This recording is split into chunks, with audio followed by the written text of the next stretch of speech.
Notice. How dare you? I don't have the notification sounds on.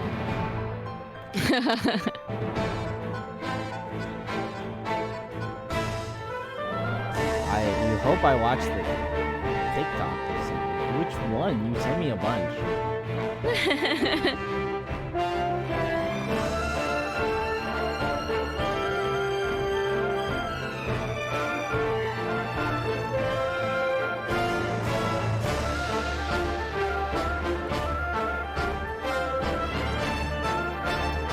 Guys, I want you to know that I scrolled up here in our DMs, and the last Full Metal Alchemist TikTok that you sent to me was on the 1st of March, 10 days ago.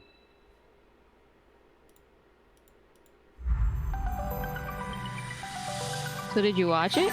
Yes, yes, I watched it. It was 10 days ago. I watched it 10 days ago. Mads was hoping that you watched it. That's it. I was just like, did you send me another one like recently? No. No. Listen, I don't remember more than a week back. What do you take me for?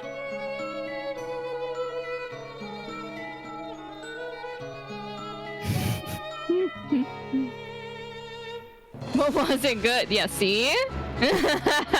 We're all asking the important questions here. I don't remember the contents of it, if I'm being honest. See? It was 10 days we're ago. On that side.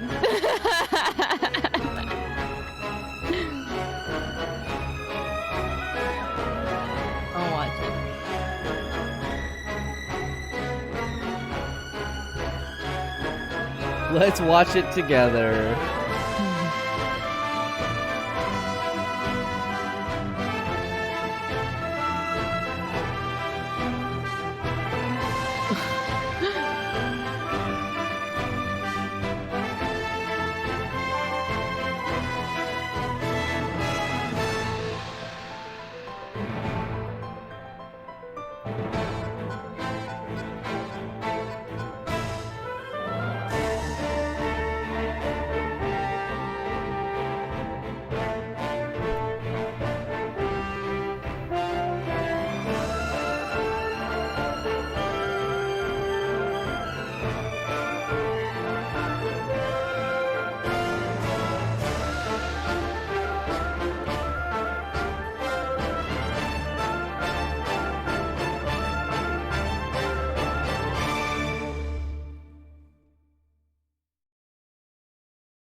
I can hear you watching it.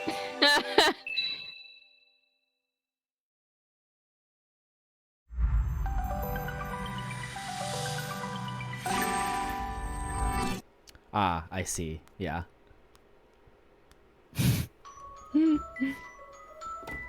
I have now watched the TikTok again.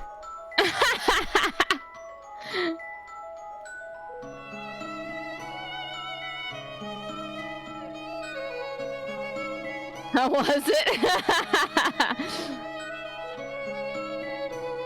Now that you have refreshed yourself on the content.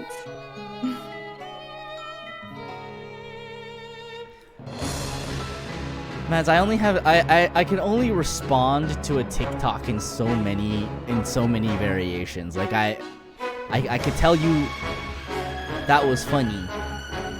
Yeah, Soupy, look, Mads, you don't go to Soupy for quality like big reactions. Soupy will normally just say, like in low cap, like no caps, LOL. No caps, LOL. That's me.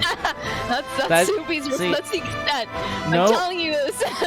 No caps, LOL is when I like snort air through my nose, like and then the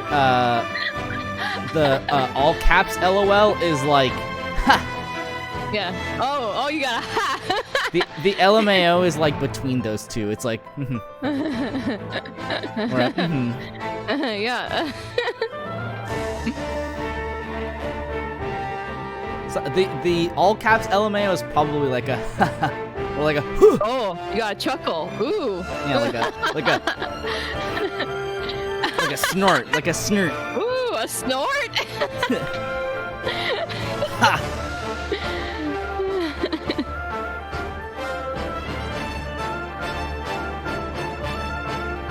Audible, yeah, the audible reactions are huge. I don't know what you want from me.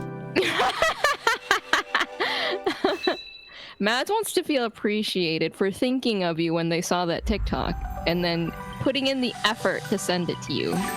That's friendship. I can hear you groaning. Oh, see? Now Mads feels like they didn't give you good enough stuff and they want to try harder. Listen, I am so jaded at this point, the threshold for me to find something genuinely funny is very high.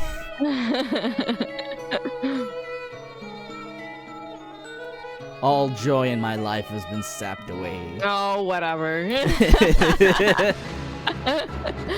Okay, well, why don't we play some Ace Attorney? Okay. I was like, where's the... You know what friendship is? Magic. Yeah. We need more magic in their lives.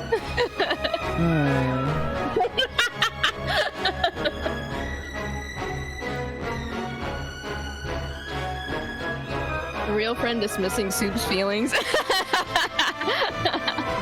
You gotta know which ones to acknowledge and which ones to be like, you're overreacting. Where's the full screen button? There you go.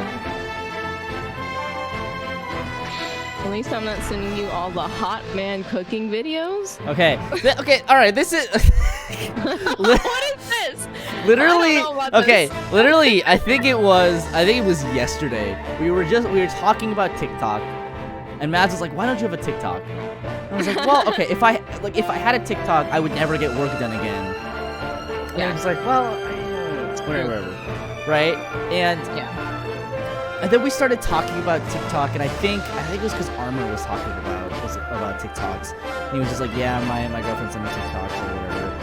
That's how I usually watch them. I think he was just like, what TikTok are you on? Like, what genre of TikTok are you on? And Matt was like, well, okay, so I'm on hot man cooking TikTok. What does that mean? And it's just like attractive men cooking, but like in like a bimbo-y way, I guess. Okay, so they're on the struggle bus while they cook? No, they're like attractive and absent-minded, but like the recipe is fine. The cooking seems secondary content to what is the primary content of this, which is as a sort of delivery device for looking at attractive men. Sure. The appreciation of the body is more important. It's like how when you have like chips and dip, you're having the chips and dip, like the chips are a vessel for the dip, right? Yeah.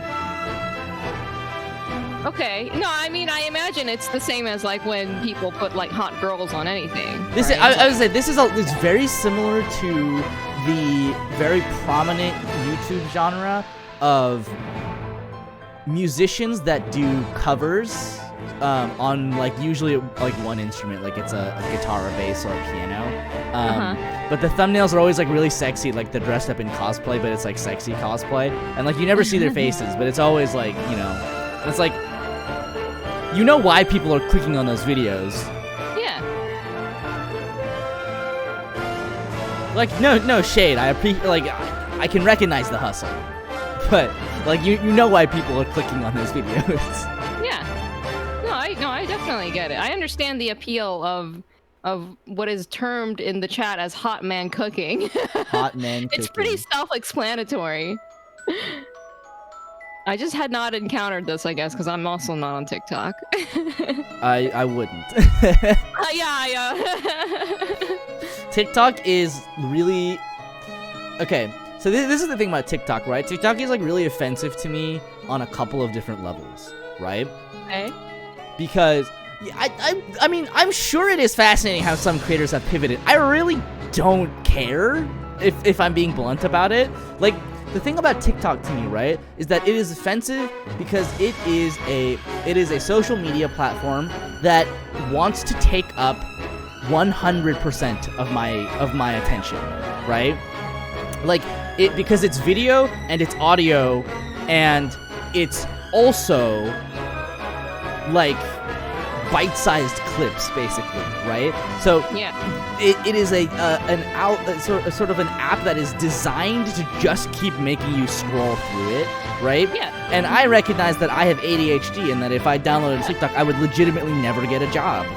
Yes, I also would agree that it would consume your life. It is also annoying to me, right? The fact that it is an app that is not only demanding my eyes, it's also demanding my ears, right?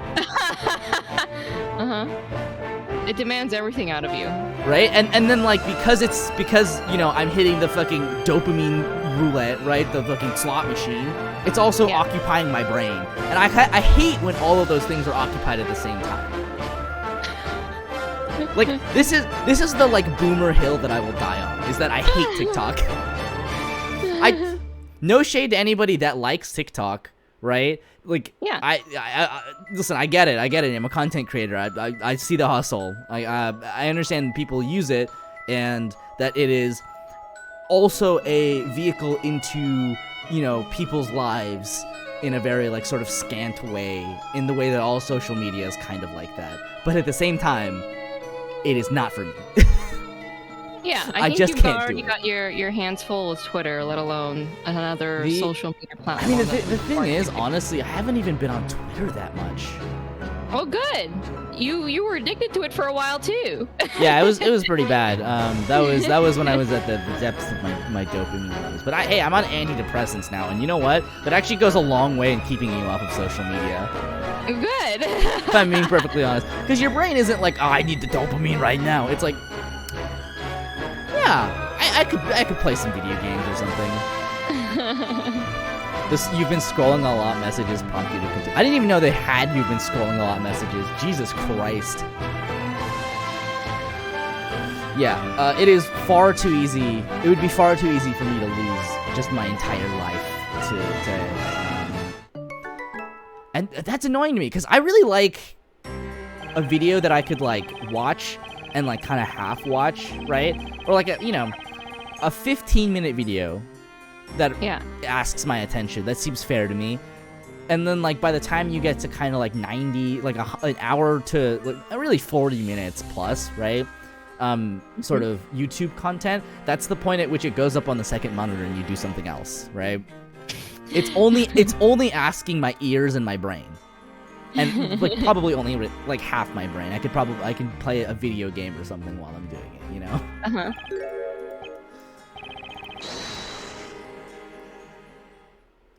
Anyway, that's my TikTok rant.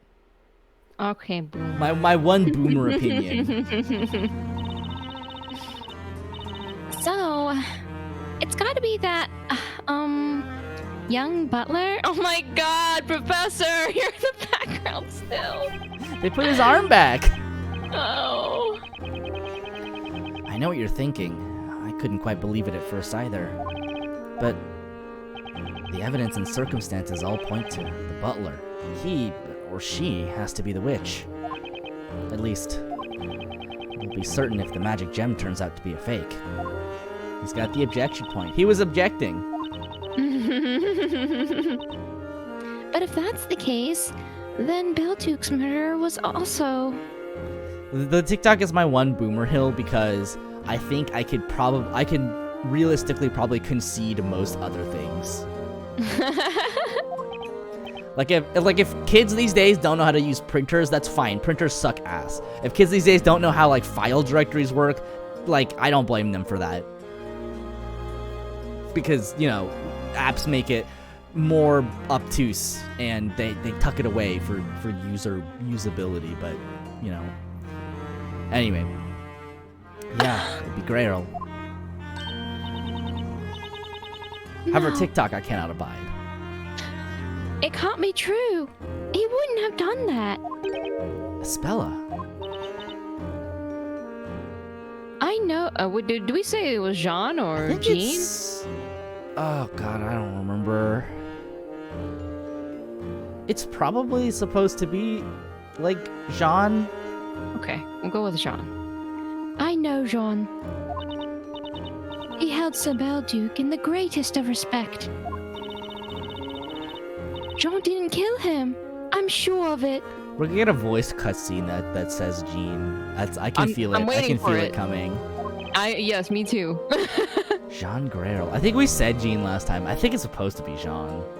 Are you really what people think you are? There's still so many unknown factors in this trial.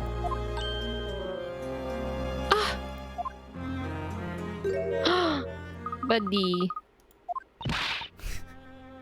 It's Luke! Sorry about the whole testifying against you guys. Sorry for accusing you of murder. I'm sorry, Maya. All I did is unforgivable. He really is apologizing for accusing her of murder. What are you saying, Luke? All you did was testify about what you saw. But I should have trusted you. Well, you trust us now, right? Maya. Anyway, Luke, it was thanks to you that we discovered new information. Thanks to me? Sure. You got Cracker to testify. That was a great idea. Oh my God. Maya's like, let me tell you about this other time that I saw a parrot testify in court. It always comes in handy. I wish I could talk to animals. Don't you, Espella? I feel like when they were making and developing this game, they were like, okay, so there is, as a crossover game, there was one thing that we have to do, and it's we have to do the parrot thing, right? Like we have to cross-examine another parrot in this game. Like, the game is barely canon, so we might as well just stuff it with the stuff that people love. Yeah, it makes sense to me.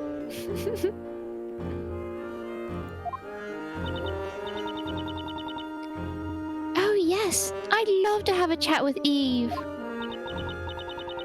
So, Luke, will you teach us how to do it? Pretty please? Is this a knowledge thing, or is this feels more like a supernatural power kind of thing? Yeah, of course. I can try. I'll try it. Okay, so chirp, chirp, chirp means I want food. It's gonna be like Kronk in Emperor's New Groove talking to the squirrel. Yay! That's a promise, right? Mr. Wright? What is it, Luke? Do you mind if I join you from now on? Not at all, Luke. I realized during the trial that in this strange town, even what you see with your own eyes may not be real. That's why I'm not giving up yet. Professor, I know he'll return. We can't give up hope. You turn around, he's right there. Yeah, he's with us as we speak. You know, that's what I've been thinking too. Really?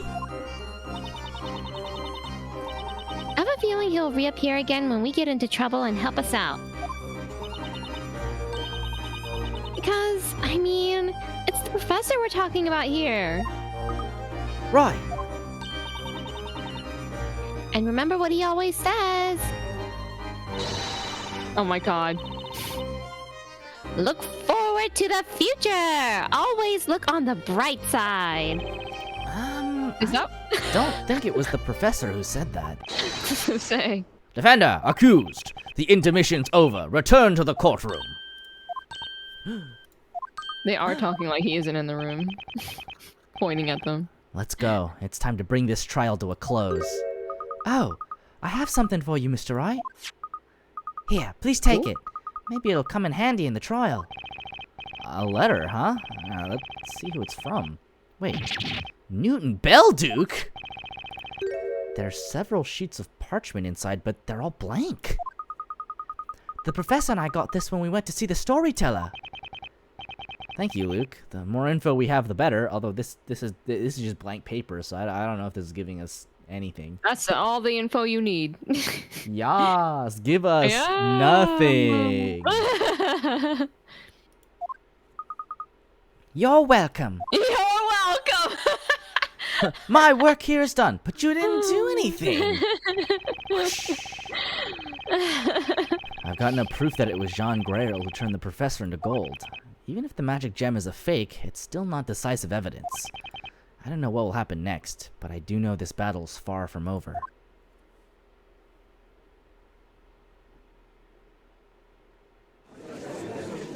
They put her back in the cage. Oh, come on. They let her come down in the recess. Man. We will now resume the trial of Maya Fey.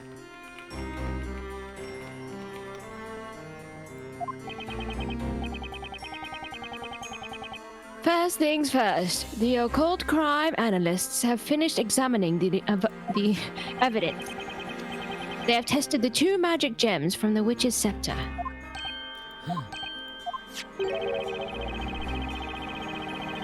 Gold ore floated on the surface of the water, whereas Famalia sank. It was said that genuine magic gems float in pure water, wasn't it? Thus, it has been established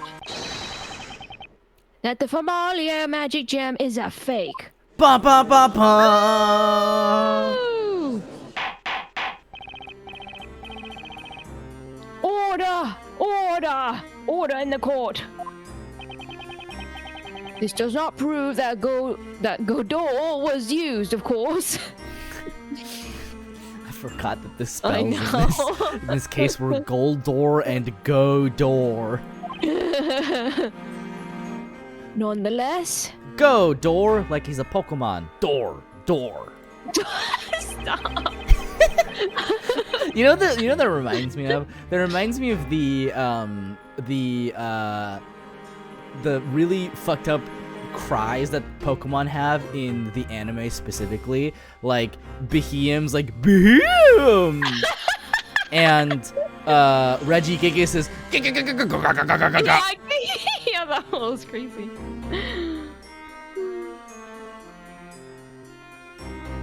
The defense's theory does now seem more plausible. The court considers it worth looking into. You have no objection to that, do you, Inquisitor Barnum? Hold on, I want to listen to the Regigigas cry now. Oh my god. I'm sorry that we have to do this. This is. Oh god, why do they sound like that? Hold on, show me Regigigas. Nope. Oh, there it is.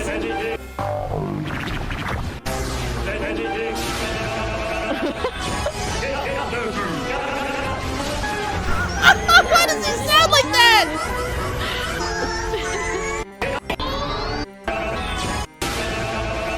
Reggie, go.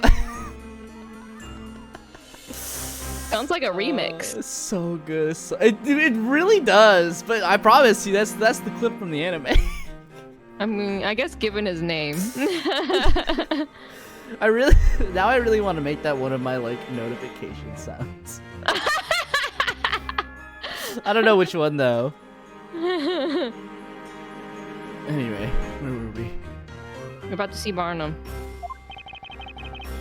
There he is. There he is for you, Finn. No, my lord.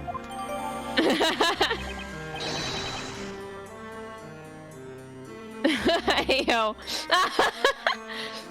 Now then, bring in the witness.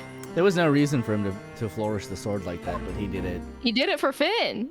This you know what? We're in hot man cooking TikTok, except instead of that, it's hot prosecutor TikTok.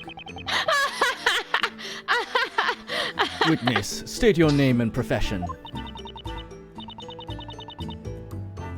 Oh. Do you remember the voice you did? My name is John Gray, Earl. I served the late Master Belduke.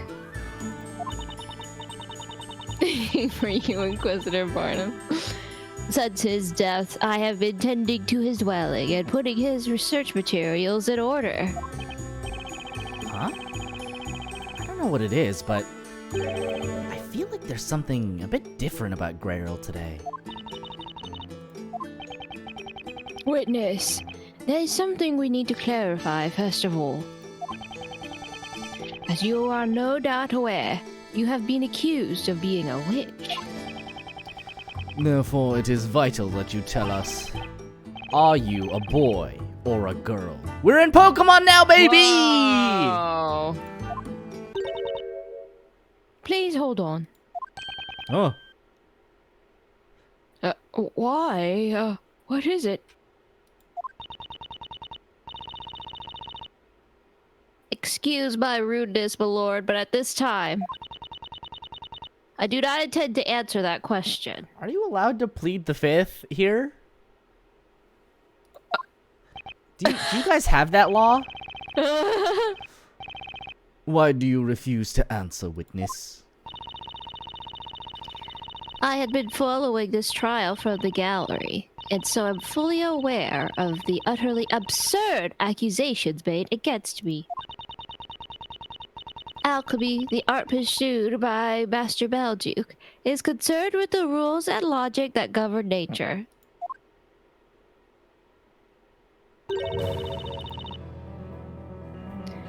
As someone who had been helping Master Belduke for quite some time, I dare say your theory is both illogical and impossible. Whoa, coming out swinging. Yeah. Both of those things? Both. The witch's scepter was thrown into the crime scene through a portal created by the magical spell Go Door. That portal could only have been opened from your room. And what's more, one of the walls in your room is painted green. I believe anyone is free to paint their walls of whichever color they please. Besides, I think anyone should be allowed to paint just a splotch of green on their walls. like a singular splotch. Your theory relies on one magic gem being a fake. While that may have been proven true, another question has arisen. Where could the genuine magic gem be? It must have been swapped with the fake one and discarded somewhere. I'm afraid that's impossible. Why? If we assume, as you have claimed, that the witch used the spell Go Door, that would mean the magic gem must have been swapped after creating the portal. Oh god, that would be one hell of a place to hide it. So tell me, when and where could the witch have disposed of the magic gem? I see your point. Several people paid witness to the incident, and the Knights of the Inquisition arrived at the scene immediately after. During that time, no one left the building and the whole place was meticulously searched. Naturally... Oh, that's you. Naturally, my room was searched as well, although there was not much to see, as I have few personal belongings. Despite our inspection, nothing resembling a magic gem was found. I assure you we have not overlooked anything. I would swear it on my honor as a knight. Not him armor. His armor and his honor. So, Mr. Wright, if you wish to accuse me of being a witch, should you not first prove that there is a connection between me and this missing gem? Furthermore, I would appreciate it if you could please approach the matter in a rational way, like an alchemist. The house was searched very soon after the crime. If the gem wasn't found, then it means Grail hid it somewhere. Somewhere the Knights of the Inquisition would not have looked. Where could it be?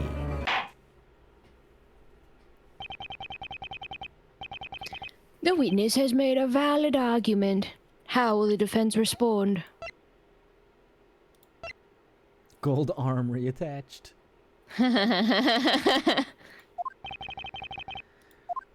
There's an open window, just chuck it out. Yeet! The knights who searched Sir Belduke's premises weren't looking for a magic gem. That's why there is a certain place they didn't consider searching. Interesting. You really don't give up easily, do you? In that case, perhaps you could tell us all where the magic gem is. In Belduke's study, in Grail's room, or perhaps in Grail's possession. Sir Belduke's premises were thoroughly searched. I don't think anything would have been missed there. You anticipated that, and that's why you hid it in a blind spot that you knew wouldn't occur to the knights. A blind spot, you say? Well, where is it? It's somewhere on Jean Grail's person. What? It's on the witness. Ben's like, you can search me any day, Inquisitor Barnum. Don't tell me. The witness has it in their pocket. You're just guessing, aren't you? You think you can just say anything you like. By the way, I'm afraid there are no pockets in my clothing. This is the second time I've seen Grail today. And both times I've had a feeling that something wasn't quite right. Maybe it's just me, but it could be related to the whereabouts of the magic gem.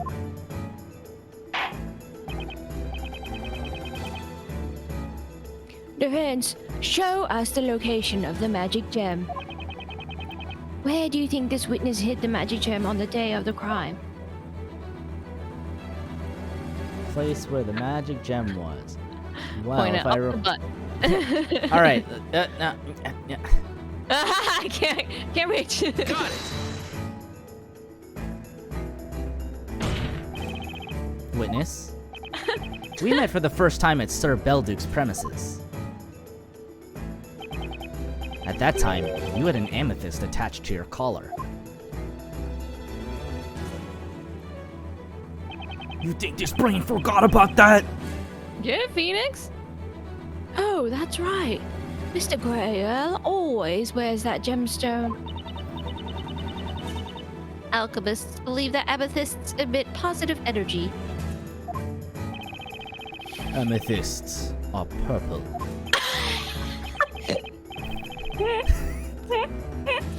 I mean, when you say it like that, it's pretty convincing. It just radiates such big himbo energy. I just couldn't take it. It's like, I don't get it. But when I saw you in the waiting room this morning, the gemstone you were wearing was green, not purple.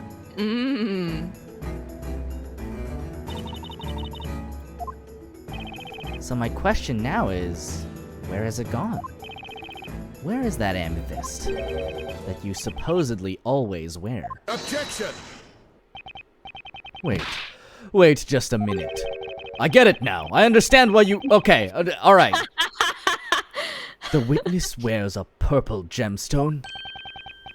What is happening? He was so smart, but now Is something amiss, Inquisitor Barnum? When we arrived at the crime scene, the witness came out to meet us. I recall the witness wearing a gemstone, but that gemstone was green.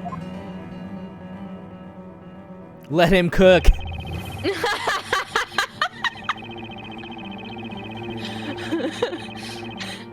Green? Amethysts aren't green. Although amateurs sometimes mistake prasiolite for amethyst, but that's irrelevant now. This entire courtroom. Witness! You've been trying to pin the blame on the defendant. In order to do that, you replaced the Godor magic gem with a regular gemstone. We thought the witch who killed Sir Belduke had used the spell Famalia. You knew that if a witch's scepter with the Famalia and gold orb magic gems attached was discovered at the crime scene, that the suspect would be accused of committing both crimes, and that's precisely what happened. The girl captured at the crime scene was accused of slaying both Sir Belduke and Sir Leighton. That was your plan. You removed the Godor magic stone from the scepter and inserted your amethyst in its place. And then, you attached the Godor gem to your collar. That's why, when we saw you shortly after the incident, you were wearing a green gemstone. To think that was in fact a magic gem. Amethyst is Order! purple. Order! Witness, is that true? Witness, is that true? Barnum's like, shit, wait, maybe you're onto something. This amounts to nothing more than conjecture. I do not believe you have any solid proof. I forgot that this character's voice was so much more dignified. You forgot? That's the bit. The bit. Do it for the bit. I have to concede that you have surmised a logical connection between me and the missing magic gem. Consequently, I am prepared to answer your questions. Good. I will repeat what I asked you previously. Witness, state your name, profession, And finally, your gender. Gender? Gendy Nooch? You like My it? name is You like his voice? Jean Graham. It is Jean! Fuck off! Oh, I knew this would Fuck happen. off! As you can see, I wear a butler's outfit. But the truth is, as the defense claims, I am a girl. Whoa. Whoa. Love a little Gendy Nooch.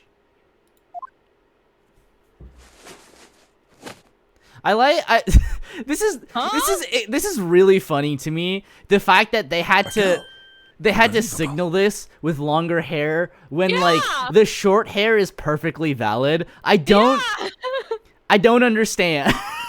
What purpose is this serving? No, it's for the homies at home who can't keep up with the gender neutrality. They're like, okay, all right. Listen, we got a Japanese audience. They won't understand. We gotta signal it to you. Long hair. What? What? The butler's a girl? Then they're not a butler All right, at all. They all right, must be a Mr. maid. Judge. All right, Mr. Judge. Come on, keep up.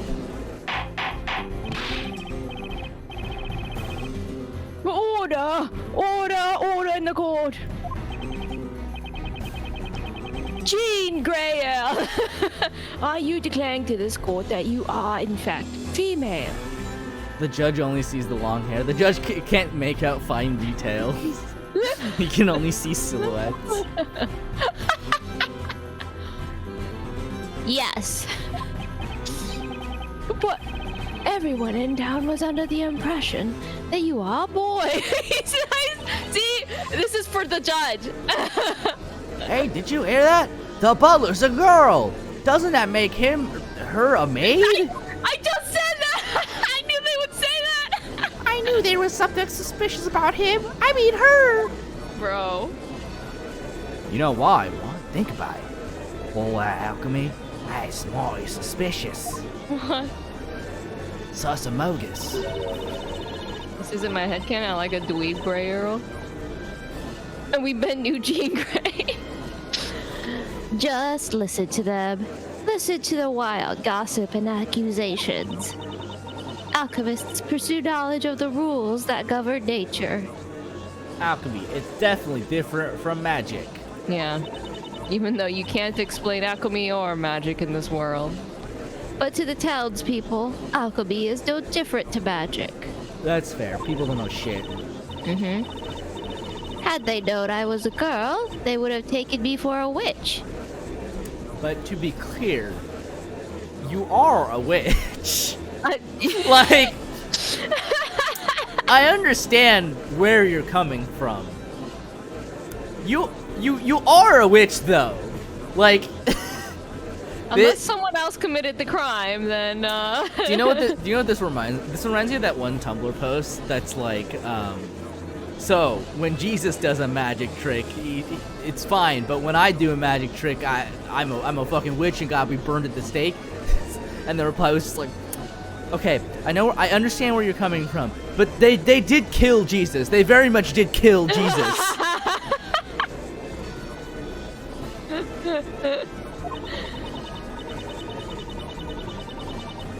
That's what Master Belduke was worried about. He told me it would be safer to pretend to be a boy. In other words, you disclose that you're a female, but deny that you're a witch.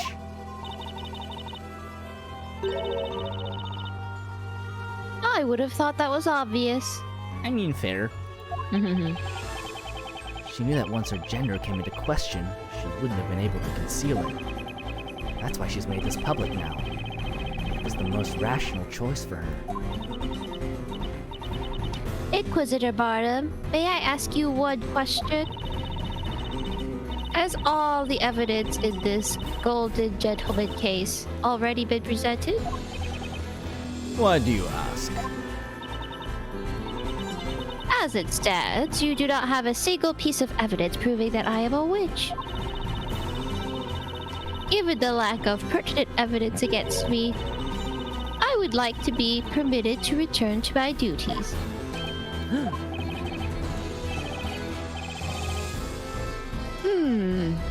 What say you, Inquisitor Barnum? That sounds fine to me. Yeah. It has been proven that the two gems were swapped.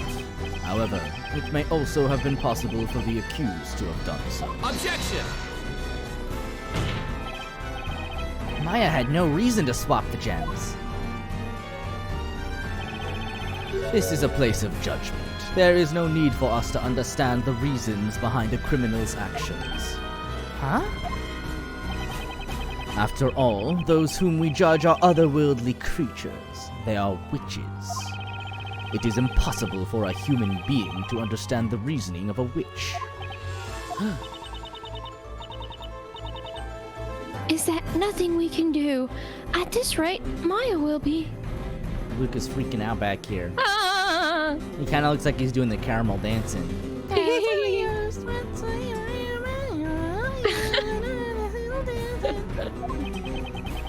Barnum still thinks Maya is a witch.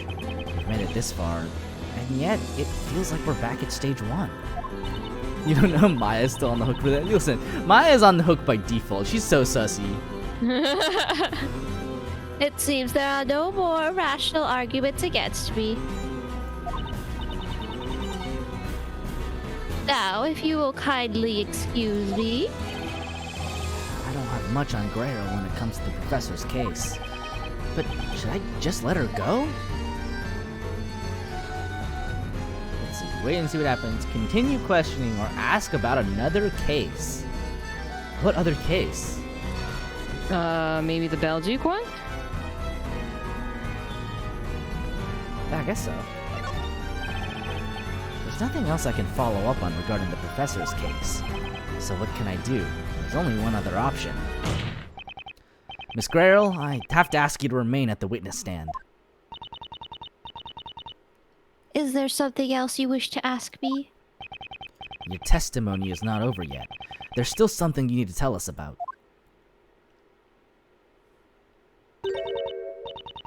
Mr. Wright, I'm afraid I cannot help you. I have told you all I could about this incident.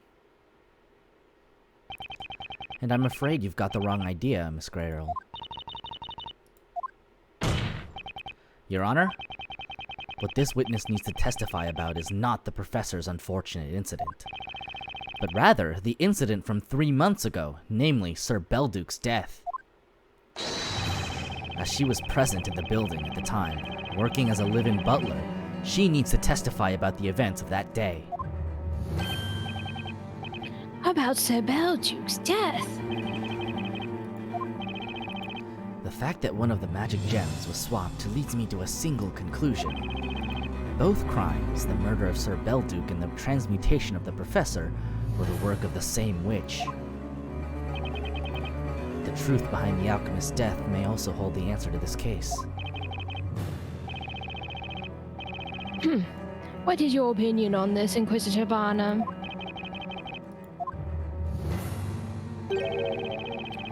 I'll allow you to have your way this time, Sir Blue Knight. The Inquisition has no objections.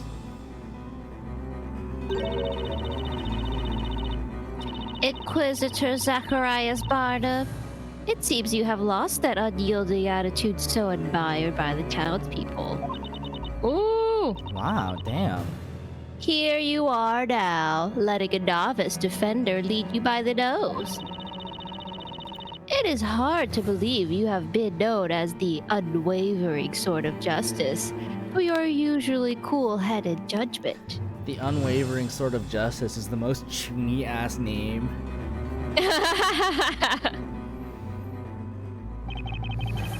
You know little about me, witness.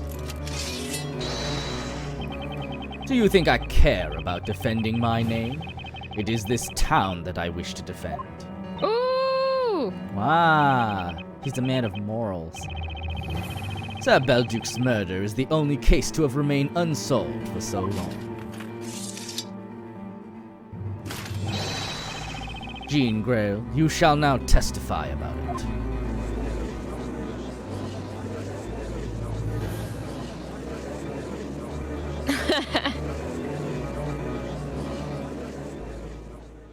Looking at me with them JPEG eyes.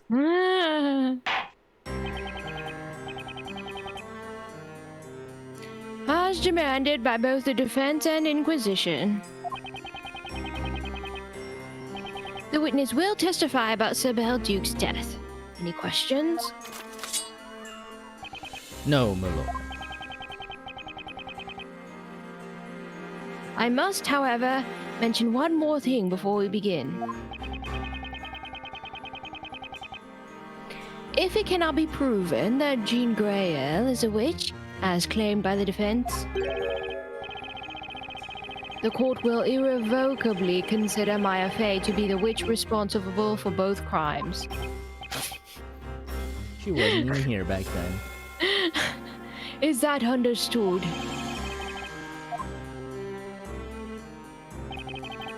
You have no choice, Sir Bluenard. If you don't want the trial to end right now, ready your sword and face the challenge that awaits. But the opponent is a real witch. It's a gamble that puts Maya's life at stake. Nick? Nick? Maya? No witch is gonna outwit you in court.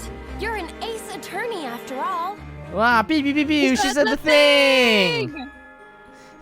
You're an ace attorney. Credits roll. Why don't we have a sword? I agree, we should have a sword. Let's do it! To be fair, in the Great Ace Attorney, you do get a sword. That's what I was thinking. But modern day Phoenix doesn't have a sword. The defense accepts the conditions. Let's proceed with the trial. I mean, the thing is, like, Phoenix goes up against people that, like, have whips. Like... Coffee mugs. Coffee mugs. Projectiles. You know? I feel like it's only fair that we get a sword. Yeah. Feet. Feet, yeah.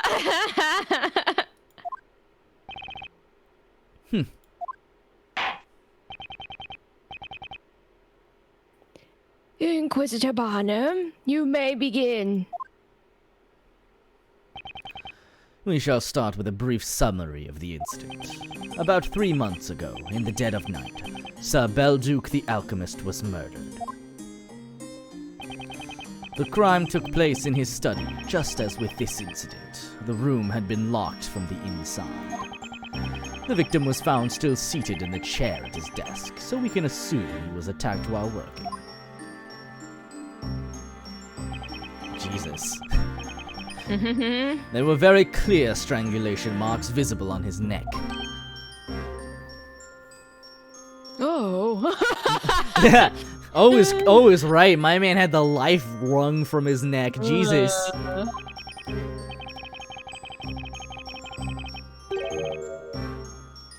There's something trickling down from his mouth.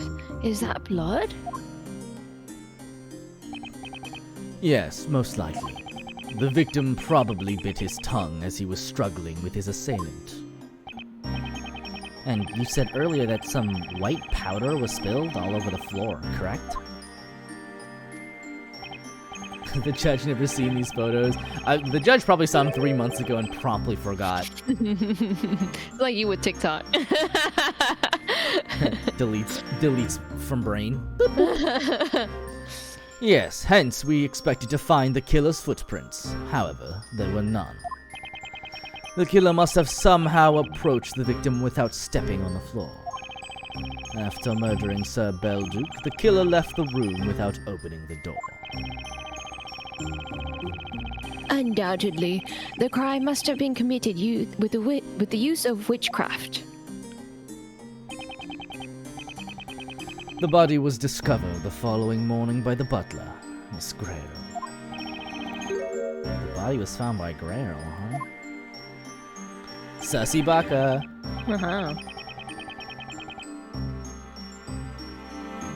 Thank you, Inquisitor Barnum. The court illustrator's sketches will be added to the evidence.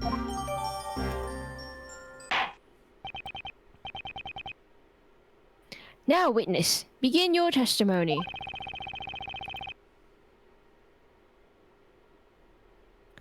Tell us about the events spanning the night of the crime, from the evening beforehand until you discovered the body.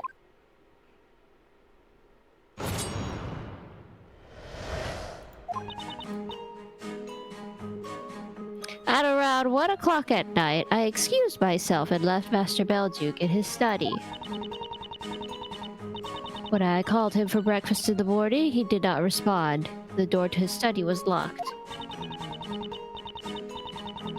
A neighbor had come for a visit just then, so we forced the door open together. All the potions and other concoctions from the study had been confiscated. I wonder if they're being properly stored. Potions and concoctions were confiscated. The victim was an alchemist after all. We were hoping the items confiscated from his study could provide some clues. Besides, such things must not fall into the wrong hands. It may not be standard practice, but it was deemed necessary. The confiscated goods are stored in our secret vault. The only person with access to them is the High Inquisitor, Lady Darklaw. It has caused me great difficulty, as I have not been able to put Master's research materials in order as a result. The confiscated items shall be returned as soon as Sir Belduke's murder is resolved. I shall be looking forward to that.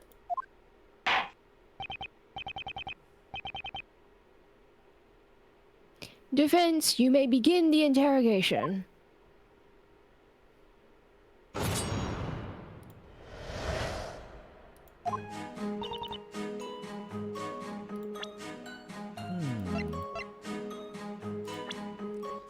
Take a look, see at Who are these. you, these little all murderers? These all murderino sketchies.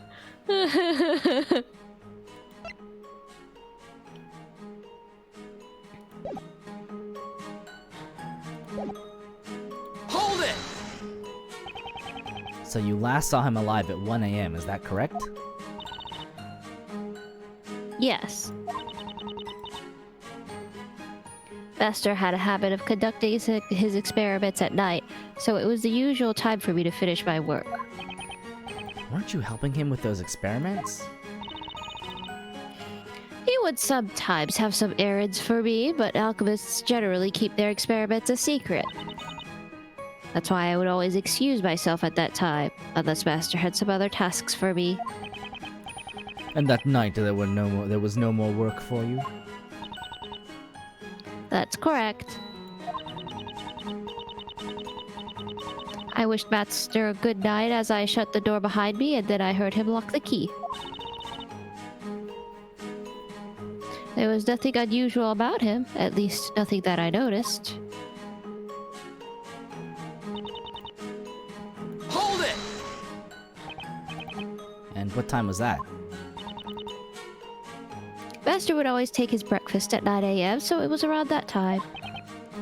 So you didn't have the key to Sir Belduke's study, is that correct? Yes. There's only one key to that room, and Master always kept it with him. Master's research was a very delicate matter, you see. We had to take strict measures to prevent outsiders from entering that room.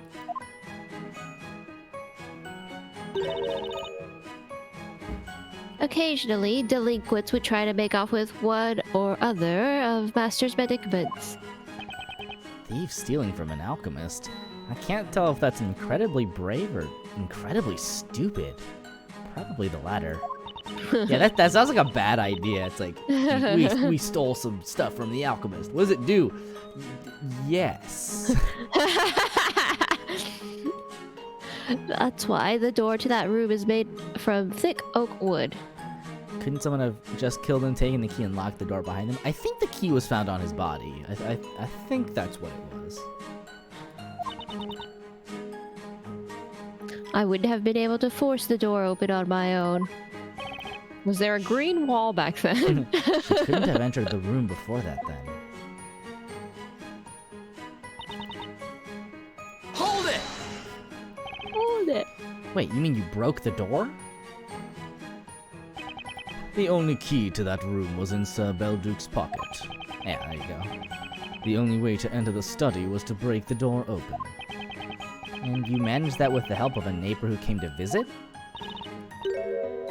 Yes. It wasn't a social visit, mind. He came as a patient. A patient? Can you tell me more about him? Objection! Uh-oh. The victim's neighbor is irrelevant. He has nothing to do with this case. I think you're pushing it this time. The witness is hardly irrelevant. What's got him so shaken? Fisting that desk, Jesus. He looks as if he just had a rush of blood to the head. Master Belduke had been making very potent medicines, among other things. Was it meth? Was he making meth? Is that what was happening? We would get people coming from the town at all hours of the day or night asking for them. Oh, you know it's drugs. Oh yeah. And yet, in return for all the help Master offered, people would gossip about him dabbling in witchcraft. Breaking Bad Alchemy Edition. So you broke the door together with a neighbor. Yes, when I explained the situation to him, he brought over an axe. Then he proceeded to attack the door with great force, smashing it into splinters. Oh my god. Wow. I see. By the way, about that neighbor. Who was... Hello?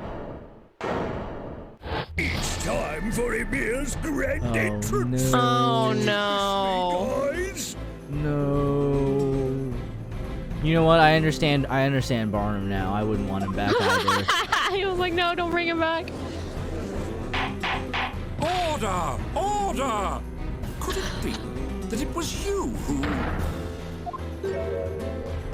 Where are you looking, old man? I'm right here. And as for who I am, I'm the alchemist's neighbor and a witness in that case too. How are you everywhere? Oh.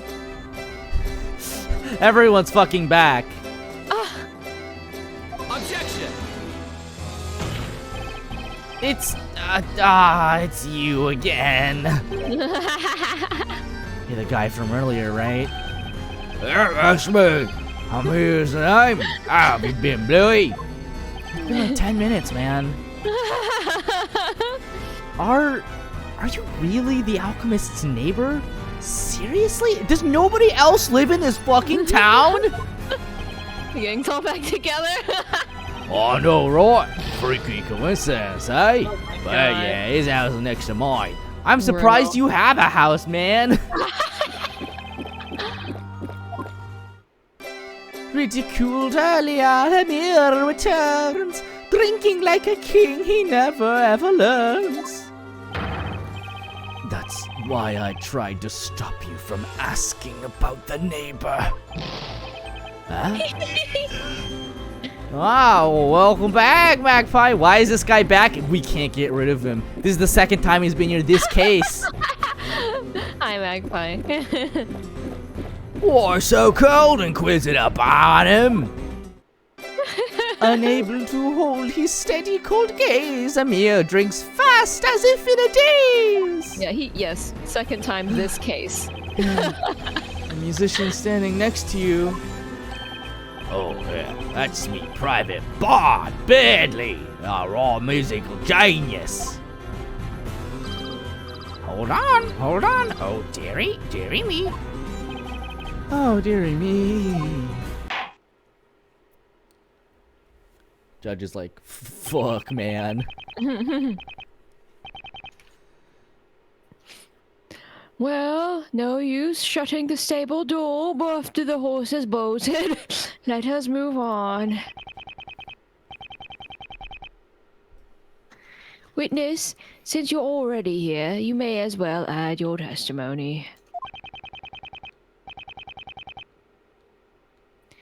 Testify about what you witnessed on the morning after the crime. You can count on me. It dawned on me then.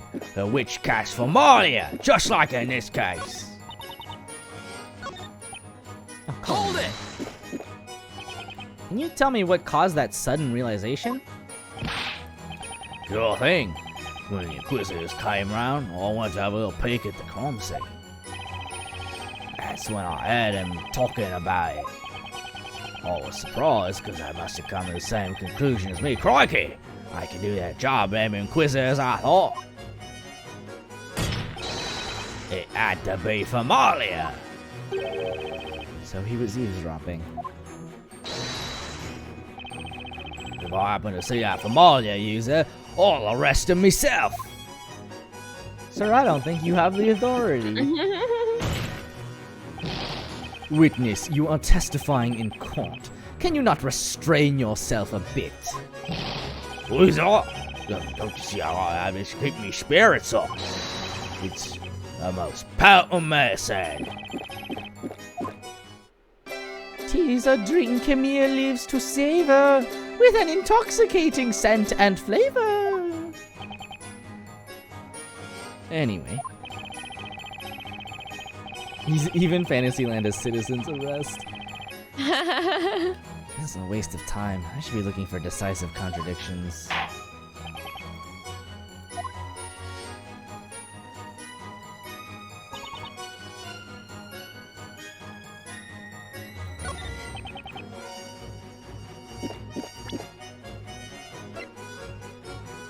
Objection! There's something you don't seem to understand here, Mr. Emir. The Familia gem in his witch's scepter is a fake. The gem is useless. Just like this buffoon's testimony. Huh? Therefore, your testimony doesn't hold water. Just like anything else he says. Psh. Psh. What? Ignored and scorned without credibility, will majestic Emir now show humility? What? A fake? You should have listened to the trial more carefully. He was in the gallery. What is he drinking? Who knows? It's got a skull and crossbones on the bottle. Whatever he's drinking, it can't be good for you. Now that has been dealt with, Inquisitor Barnum, the witch's scepter was not discovered at the crime scene when Sir Belduke was murdered. Is that correct? Indeed. We deduce that Familia must have been used, however. Objection! But that Familia magic gem was a fake. That much has been demonstrated today. What's more, as we've learned from Cracker the Parrot's testimony, the witch used the spell Godor. The fact that there's a green wall at the crime scene corroborates that. Objection! That wall may well have not have been painted green 3 months ago. Ah, but we got some sketchies! And besides, no one could have passed through a portal so small.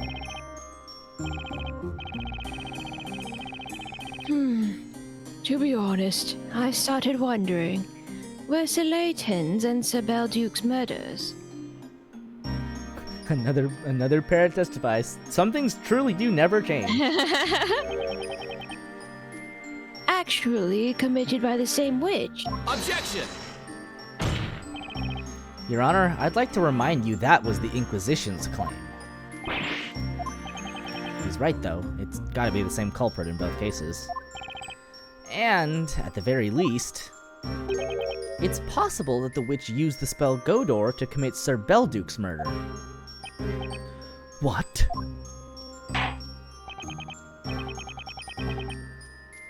In that case, I will ask the defense to show us proof. Do you have proof that the witch could have used Godor to kill Sir Belduke? Yeah, baby. Take that! I'd like you to take a look at these. Aren't those the court illustrator's sketches? As you can see from this sketch, the victim was seated at his desk when he was murdered.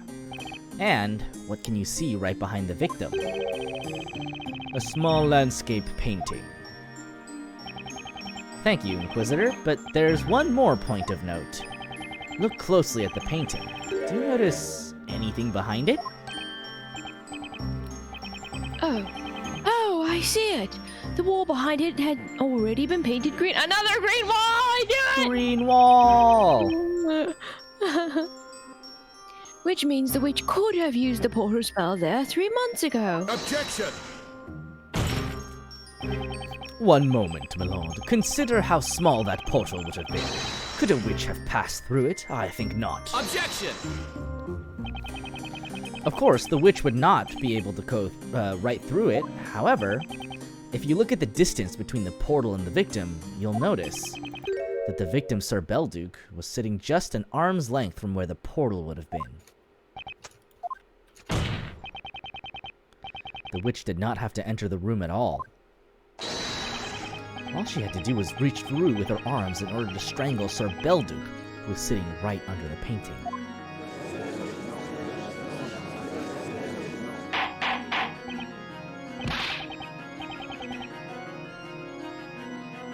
Order! Inquisitor Barnum, what say you to that? A fascinating theory, Sir Blue Knight. Yeet! But there is a notable contradiction within it. Where would that be? Tell me, why do you think we concluded that Formalia had to have been used? We had a certain reason for it, of course. And, oh, what was that reason exactly? The crime scene had been tampered with. How so? Imagine the circumstances of Sir Belduke's death, and it should become obvious, even to you. The victim was choked to death. And yet there were no signs of a struggle. Highly improbable, don't you think? What are you getting at? Think about it.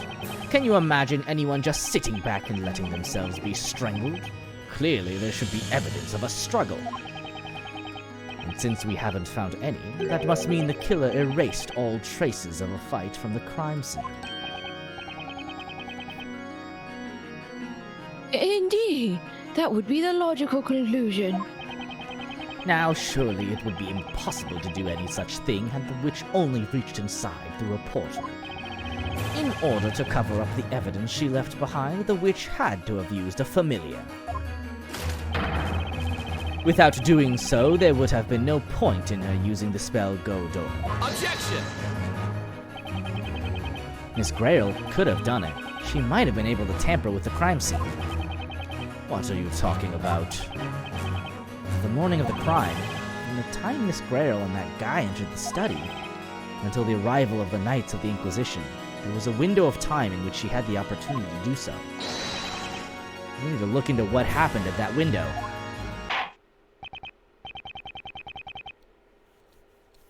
It seems we may be in need of another testimony.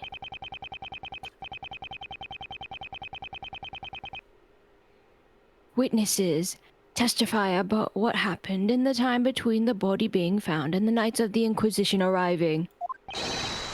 Sure thing, ask me anything. I'll tell you all you need to know. Oh, glorious Samir, tell us more. Maybe you won't be laughed at as before. Only 2 people accessed the crime scene in that time, Grail and Amir. Believe it or not, Amir is the key witness in this case. Ugh. I broke down the door and saw Alchemist slumped in his chair. Gave me a jolt. The butler hurried to call the Knights of the Inquisition. I never entered the study. What did I do then? Oh yeah, I was just to keep an eye on things, so I went in to have a bit of a look at everything. Oh, that made me pretty drowsy, so I went and took a little nap on the couch. Wait, what, Mr. Amir? You said the butler didn't enter the crime scene? Yep, never set foot in there. Moment he saw Belduke, he told me to stand guard till the Knights of the Inquisition arrived. Then off we went. Well, a resourceful apprentice that alchemist has, I thought to myself. I almost feel sorry for you, Sir Blue Knight.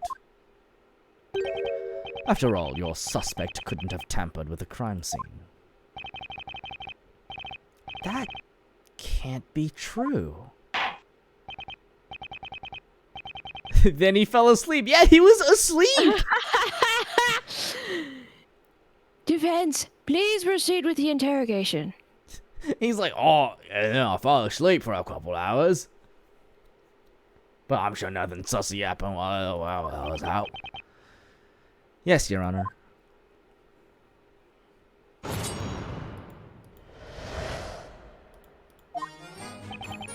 Hold it! Before you smashed the door, did you check that it was really locked? Of course I did. We tried to get it open without resorting to brute force, but it wouldn't budge. So I went to fetch me lovely little axe. His wooden enemy stood tall and still, yet a mere sprang forth. It was overkill!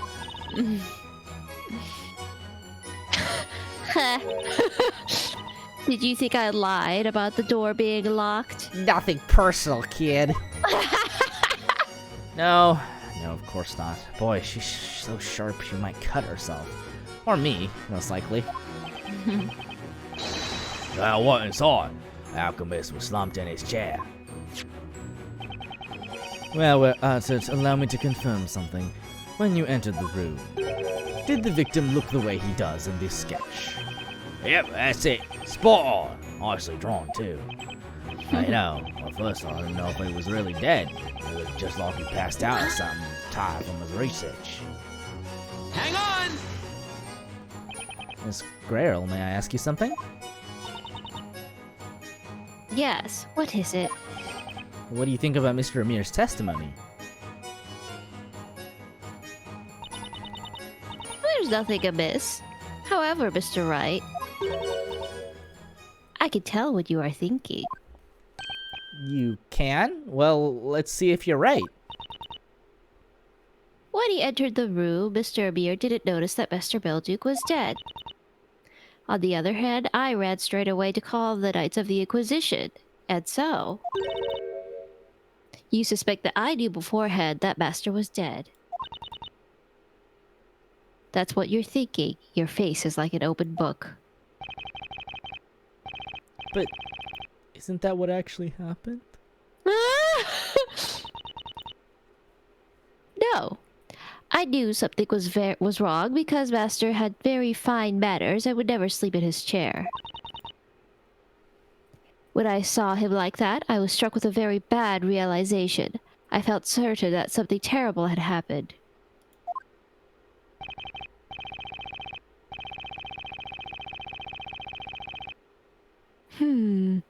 I have heard about you. The word is that you're very collected and perceptive. It would seem to be the case. It would be more appropriate to call her calculating. Somehow I feel like you're not paying me enough attention here. That matters not, witness. Let us proceed with the cross-examination. Matters not, eh? No need to be so rude about it.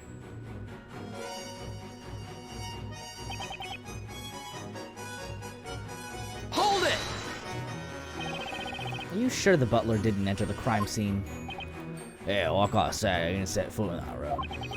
I went in and sort of didn't know what to do, but Butler sussed out the situation in a blink of an eye. He told me to stand guard, and then he ran out. She went to call the Knights of the Inquisition, is that correct? That's correct. I went to the nearby garrison. We have the records of when the crime was reported. They match the witness's testimony. I returned to Master Belduke's house with 2 knights. They began an investigation immediately, taking away Master's research materials and concoctions. In the end, I wasn't able to enter that room that day. There can be no doubt about it. As she is the alchemist's apprentice, she was under close observation following the incident. I wasn't aware of that. So in the end, she didn't have access to the crime scene at all on that day, huh? By the way, what were you doing at that time? Huh? What, me?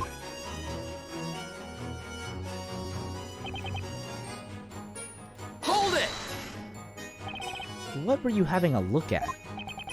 Well, I was asked to take care of a crime scene one night, so I had to, make sure everything was in order. I mean, you know, I got that wild with excitement after being left in the Red Alchemist room full of mysterious stuff.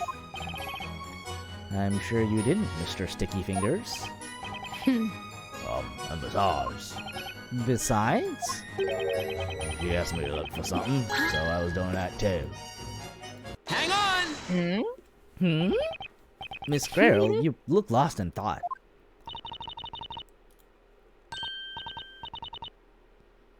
Oh, were you talking to me? Even she can be caught off guard, if I choose the right moment. You have been listening to Mr. Amir's testimony, haven't you? Yes, I have. He was asked to look for something. It was you who asked him, I assume. What did you tell him to look for? I think you're mistaken. I don't remember making any request of that sort. Huh? Oi, Blue! Are you even listening to what I said? It was a lady that asked me. The butler's a guy, you numbskull.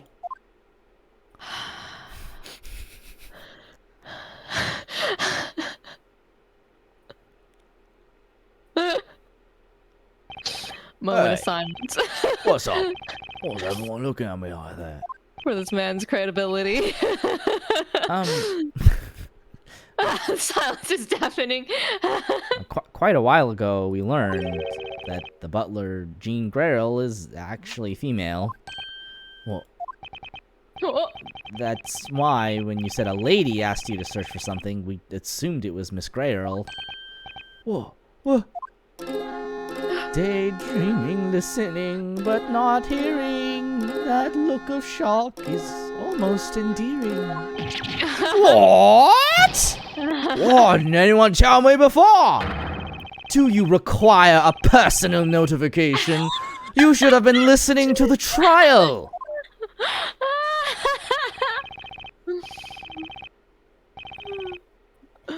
Knights of the court, squabbling with a witness is most unseemly. Your Honor. we hate him. What I would like to know now is this. Who was the lady that made the request of Amir? Oh yeah, that was actually Miss, Hello? He's absolutely certainly talking about me. Oh, and you are? Oh, I'm Letty. Hang on a minute. I'll get down there post haste.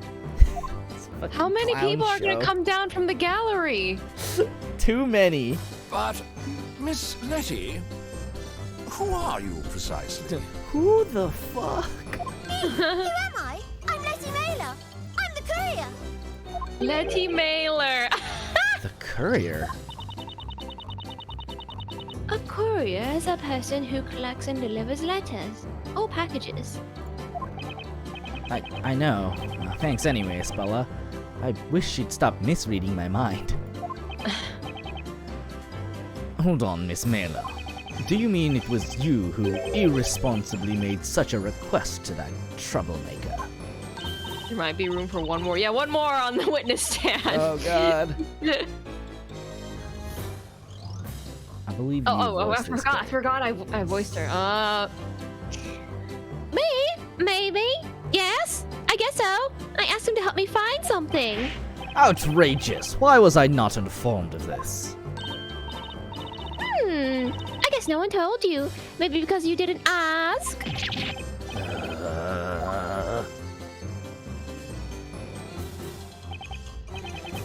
It seems we will need to ask you to testify, Miss Mailer. Explain to us how you were involved in this case. Frankly, I wouldn't say I was involved in anything. Now I'm in a tight spot. I bet it's because that guy said something weird about me. Ha ha ha ha! Ease up on me, lady! Like the saying goes. If I'm going down, I'm taking you with me. Beats being in a pickle all on your own, eh?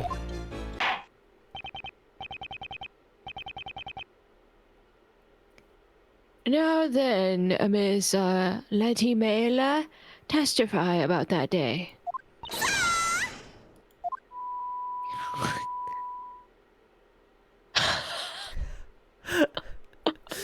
The like ringing noise. That voice could make windows shatter. That was the game. Yeah, that wasn't us.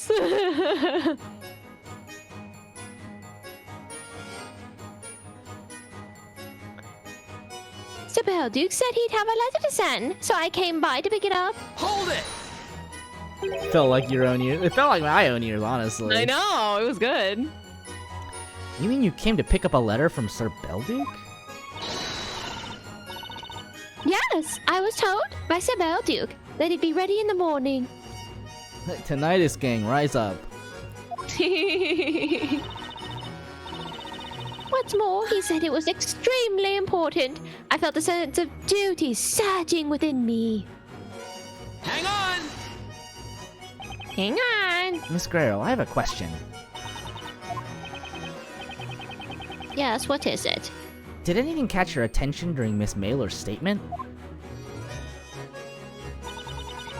Nothing in particular, at any rate to begin with.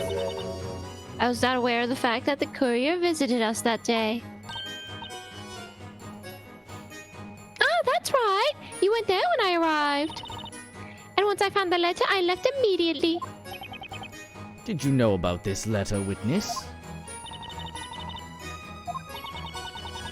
I would never pry into Master's personal affairs, such as his correspondence. Opening mail is a felony.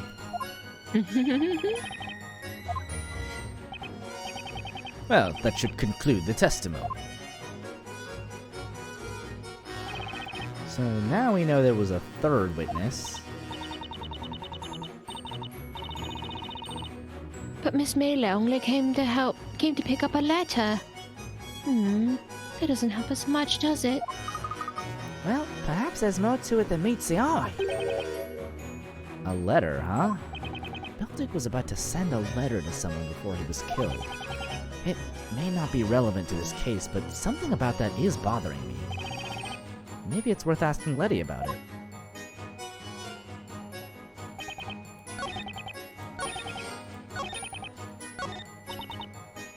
Hold it!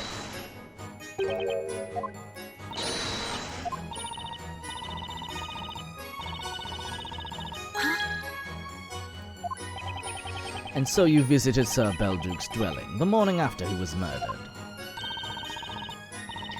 I got a start when I arrived. The door was smashed in, and that man was walking around with an axe, rummaging about. As for Sir Belduke, he was slumped in his chair, and the butler was nowhere to be found.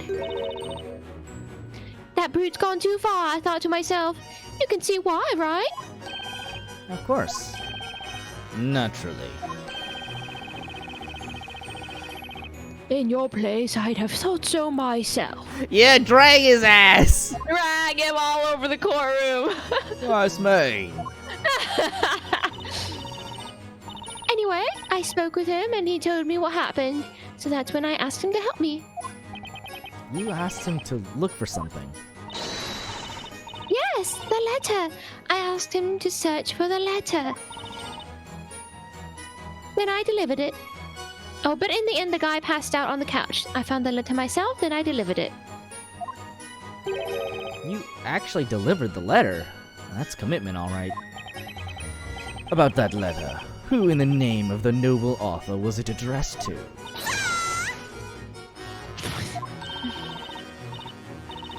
I can't tell you about that. Sorry.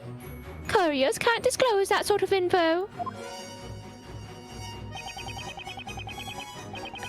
Couriers have a confidentiality obligation. No one wants to have the addressees of their letters made public, after all. We're in a courtroom! I have personally never sent a letter that I would need to keep secret from the public. Don't look at me like that.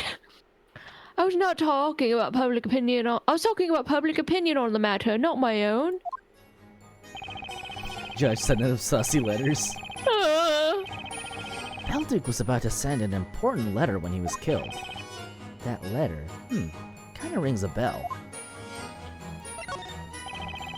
It's just a hunch. It might not have anything to do with this case, but I need to make sure.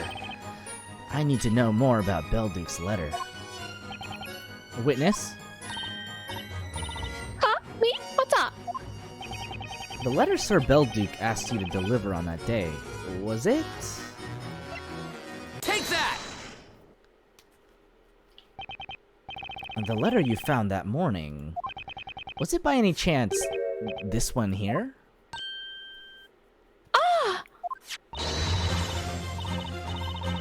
Yes, that's the one. But wait, how did you get it? That piece of work, all right. Objection! Hold it, Sir Blue Knight. How did you come by that letter? It just sort of fell into my lap, so to speak. It was the professor who found it, but he doesn't need to know that. Defender, just what in the world are the contents of that letter? Well, the letter's blank. What? All this fuss over a blank letter. As you can see, there are some sheets of parchment inside the envelope. indeed, and there's not a trace of ink on them. What is the meaning of this? Don't forget that Sir Belduke was an alchemist. He may have used some kind of invisible ink to write that letter. Indeed. That would make sense. About that, it doesn't make sense to me. What? Miss Mailer? The thing is,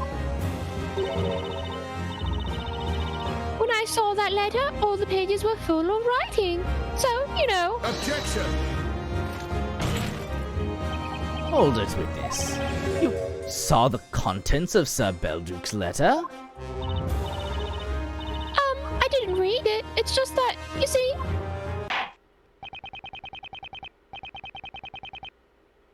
Witness, this is an important matter. You will need to testify about it.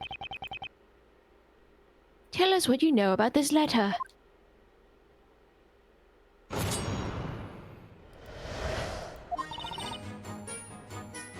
That night, probably about 1 a.m., I made a delivery to Sir Belduke. He was writing a letter at the time. It'll be ready soon, so come pick it up tomorrow morning. That's what he said. I left his study and wished the butler a good night. Then I went home. I went there again the next morning, as promised. Sir Belduke was. Well, anyway, I looked for the letter. Then that guy went out like a light on the couch. I got a little scared, so I left as soon as I found the letter.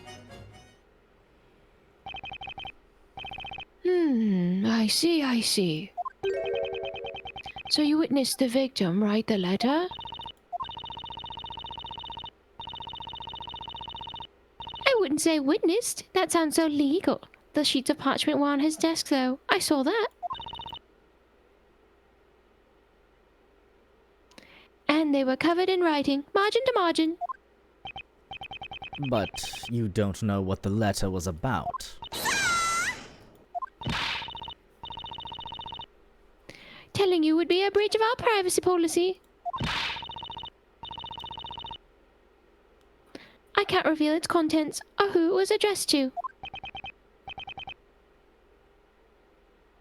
Oh, of course. I understand.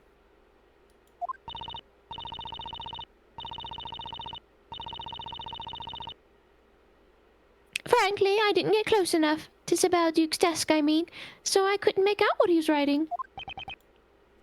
In any case, where did you find the letter the morning after the victim was found dead? On a shelf, next to his desk, in a small letter box. Ah, yes, right there, next to his head. I was a teeny little bit scared, though, coming so close to a dead man. So that's where she took the letter from. It was right next to the corpse, huh? Now that the circumstances are clear, we shall proceed to the cross-examination.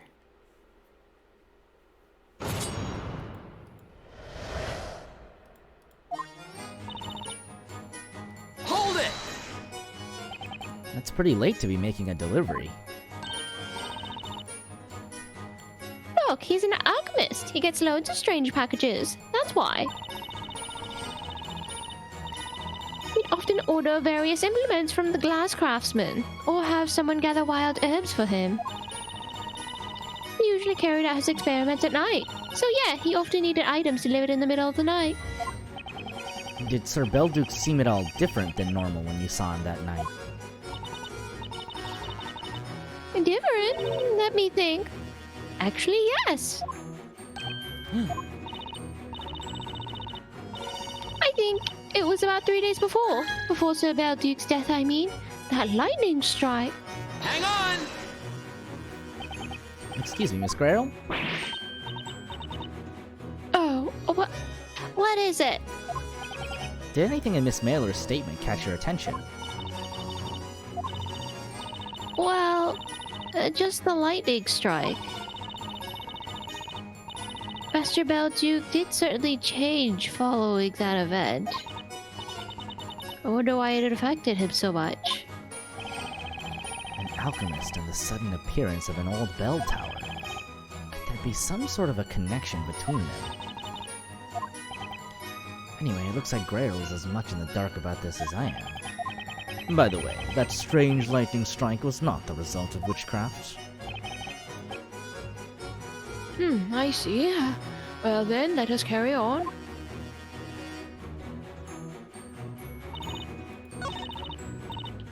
Hold it!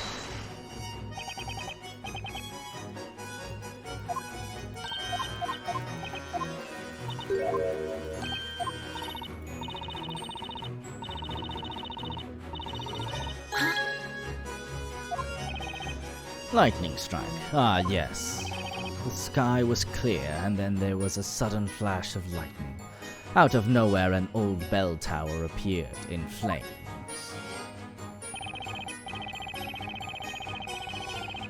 Ah yes, that certainly was an unusual event. You all seem so calm about it. A tower suddenly materializing in the town is more than just an unusual event, right?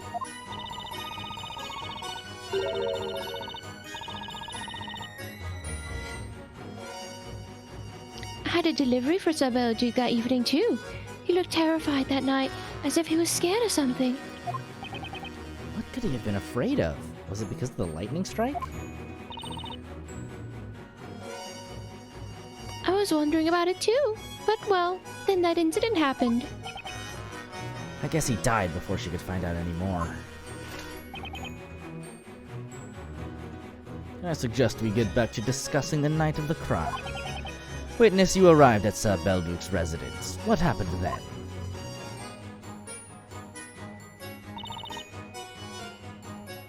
Hold it! You saw the letter he was writing. I told you before. There were sheets of parchment with writing on them on his desk. I had a very quick look. There were so many sheets. The letter must have been very long. Then how can you explain the letter being blank now? That's just it. That's what I'd like to know as well. I wish I had some earplugs. Sir Belduke. He was holding a pen when I arrived with the delivery, so he was in the middle of writing. And also, he told me to pick up the letter next morning. And then you left his study.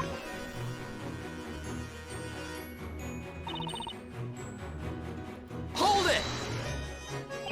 But wait a minute. When you say the butler, you mean... Miss Grael, of course. She was in the corridor carrying a tray. Hang on! Miss Grail, I'd like to ask you something.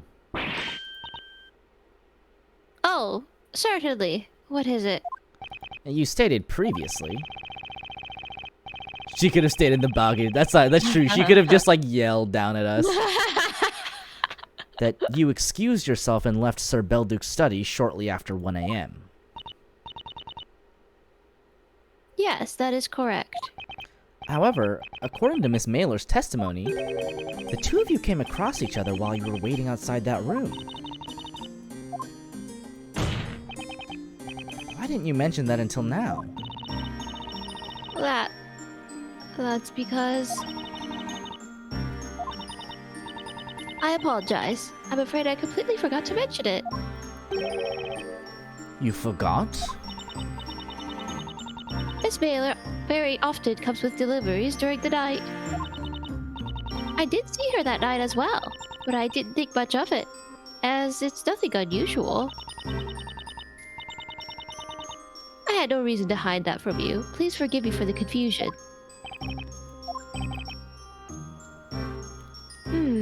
Well, that kind of thing can happen. Human memory is in no way perfect. I don't imagine there's a problem here, is there? On the contrary, Your Honor.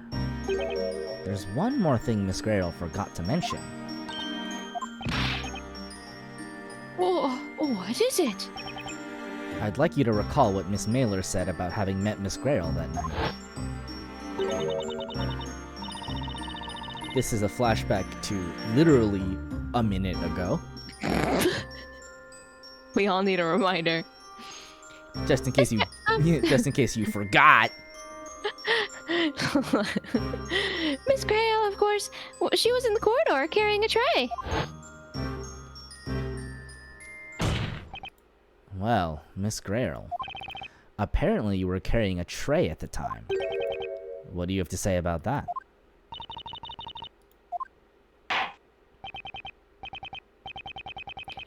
Jean Grayle, I believe you should add that to your testimony. As you wish, my lord. It's unlikely she really forgot about it. The fact that she tried to hide it must mean something. Just in case you weren't able to hear from the tinnitus.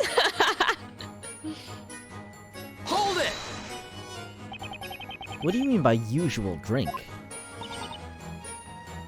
When Master's experiments continued into late hours, he would always have some juice to ward off sleepiness. Wakey wakey juice. Juice. What kind of juice? Tomato juice. Hang on! Excuse me, mister?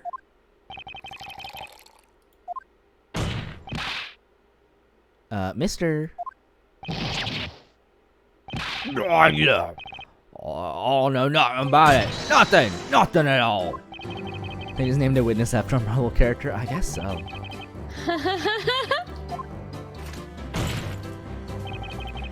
Witness, what have you done this time? Don't give me that scary look, Inquisitor Barnum. It was only just a little bit. Seriously, hardly anything at all. Oh no, what'd you take this time? What are you talking about? What do you think I'm talking about? The juice. Tomato juice, of course. Tomato juice? Oh, you didn't. Surely even you wouldn't. Well, I got told you before. I think I sort of overdid a bit the previous night. I woke up, my head was pounded. So I went to see the alchemist. But, you know what happened, and I was left alone in the alchemist study. Kind of caught me eye. A bottle, I mean. He was dead next to the bottle! You drank his juice! The tomato juice? I thought it might make the headache go away. You know. So you drank it? The juice found at the crime scene? The crime juice? The juice of crimes? Well, why shouldn't I? It's a drink, ain't it? What else do you do with a drink? You drink it, right? And can you tell us where that bottle is now? Come to think of it, I I don't remember seeing it at the crime scene. It has been confiscated. Confiscated?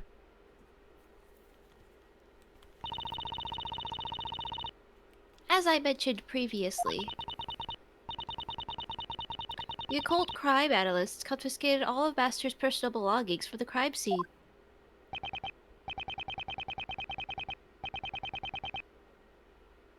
Is that so? Oh, well, I believe we should take note of that bottle and add it to the court record. Crime juice would be absolutely added to the quote bot. You have a quote bot? I have a quote bot. Wow. What are the highlights? Give me some highlights. Oh, let me think of any off the top of my head. Magpie, help me. You're in charge of the quote bot.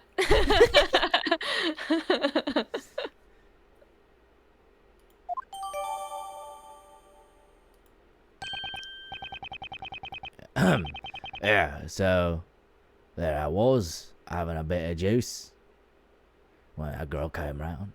Number from 1 to 12. 1. To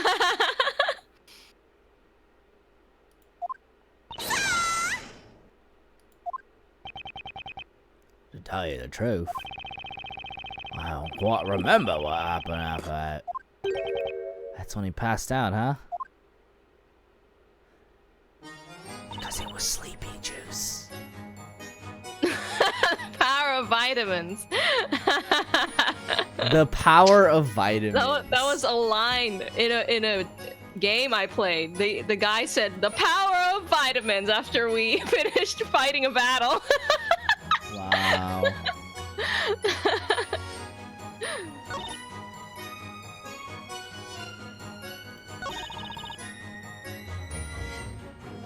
Hold it! You took a letter from the crime scene?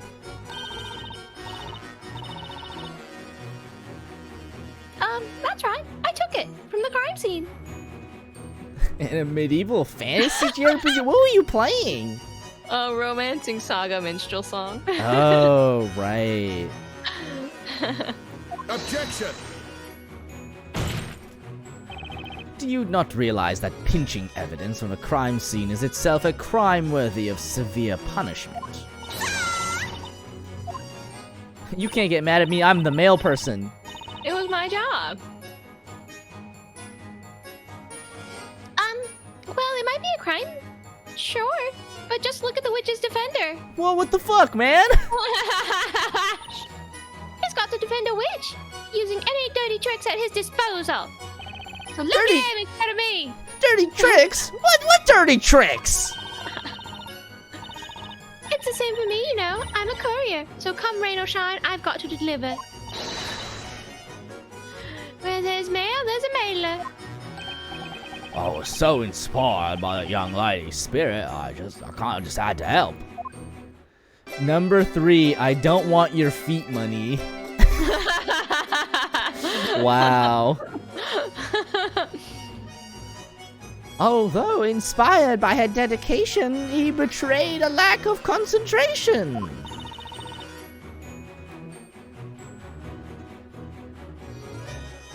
It is entirely my fault that it came to that. Had I only been at the residence then. Blood. He said blarg. Grail was out notifying the knights at the time.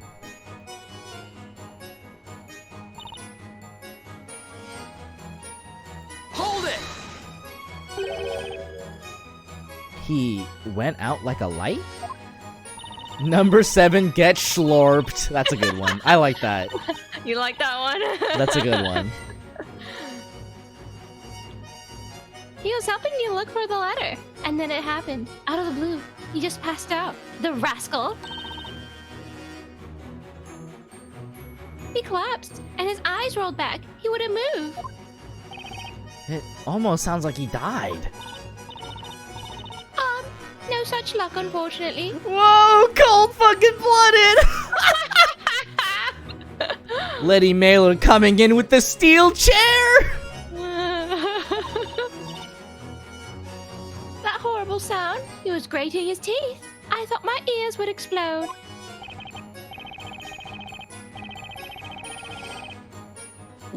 We're touching butts because it's my dog's birthday and that's what she would want. It was my stream title. What were you streaming yesterday? Potionomics. Ah, that's a good one. That's a good. Okay, that's a fair. good I one, like right? that. Yeah. Was that your first week playing it? Yeah, first session. Nice. How do you like it? I really like it. I want to play more, but I can't because I have to stream it, so I'm holding back. I understand completely. There are some games that are just on my stream list that I'm just like, I want to play this sometime. Oh, it's very addictive. Yeah, I like went into a fugue state and I finished it in like 2 weeks. Jeez.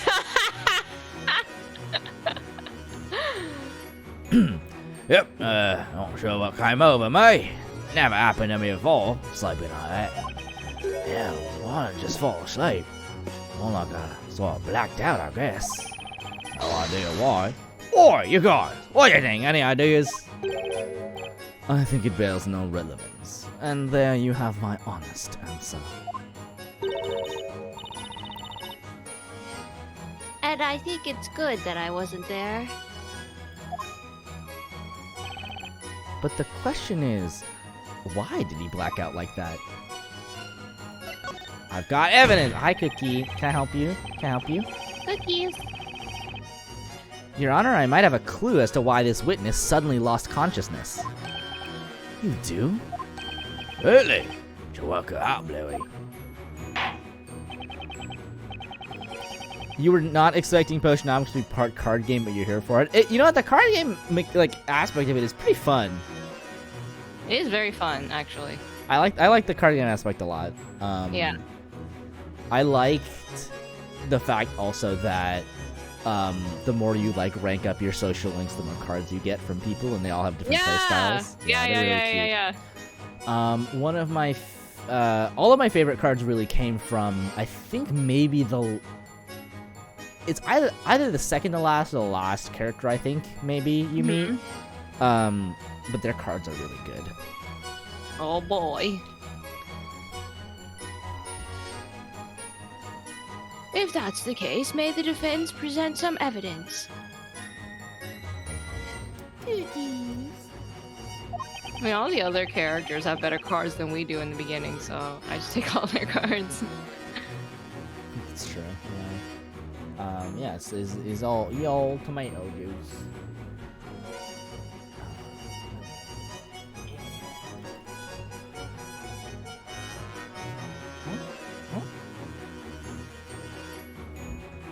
Cookies, was it the tomato juice? Cookies. I think it was.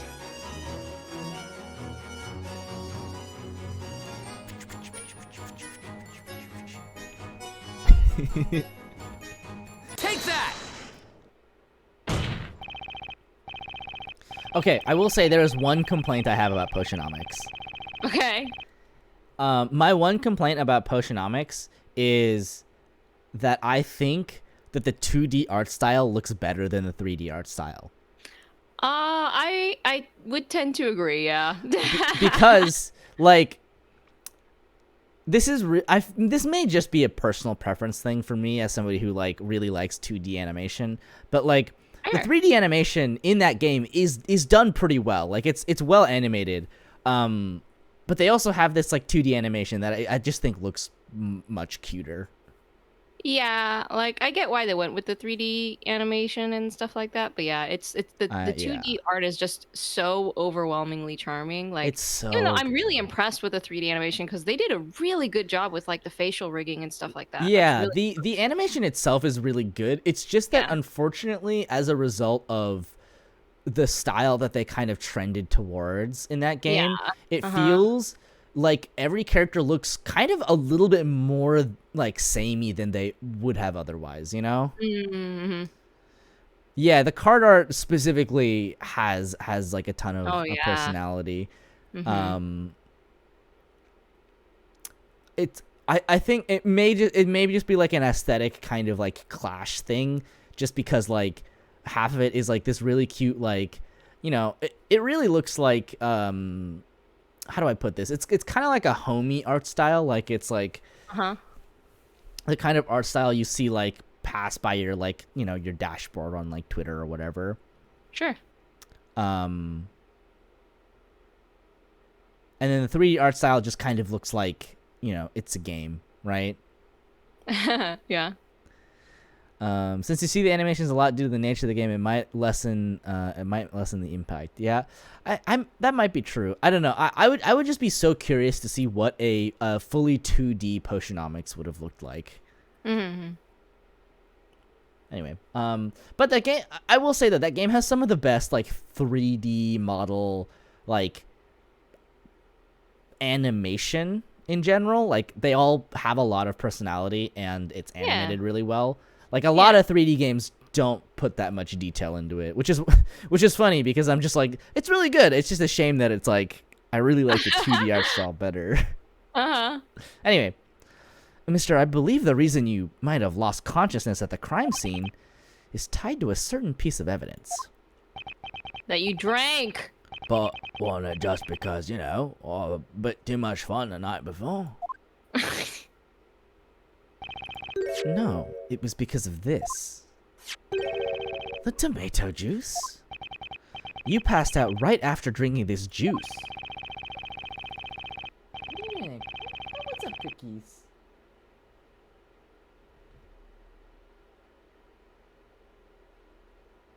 She's just sitting on my nightstand. I swear to God, Cookie, if you throw up right now. Therefore, it's not unreasonable to assume that there's a direct connection between the two. Sleepy crime juice.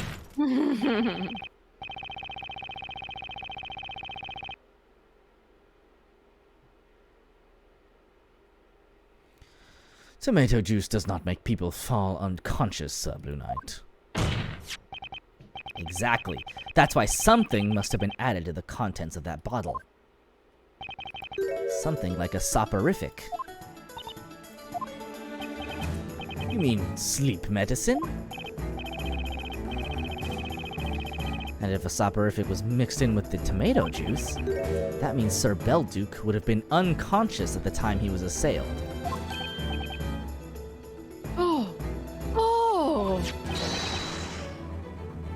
The sketch! Have another look! The red liquid trickling down from the victim's mouth.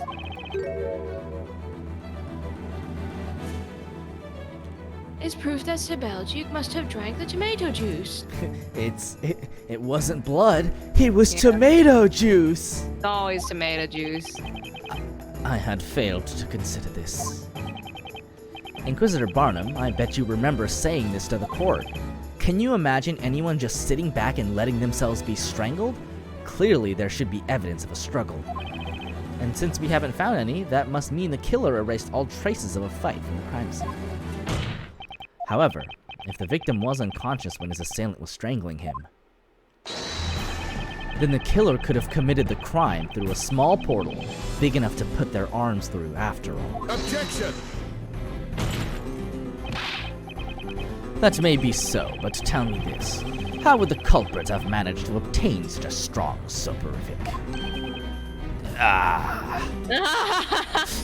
Shot and fucking chaser. It was very simple, and I think you've realized why. From the alchemist. That's right, an alchemist would no doubt have a wide array of various medicaments in their possession. And an apprentice would have little trouble stealing some of them from their study. Isn't that right, Miss Grayo? How should I respond to that? I'm sorry to disappoint you, may perhaps be the best way to put it. What do you mean?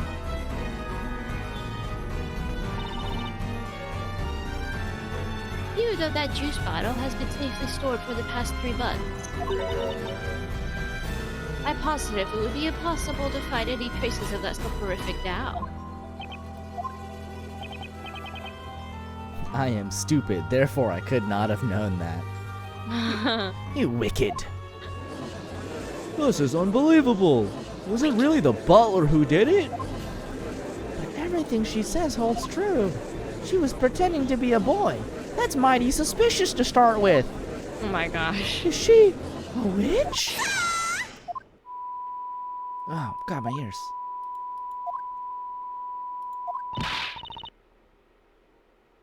Hold on, everyone! The butler couldn't have done that to Sir Balduke.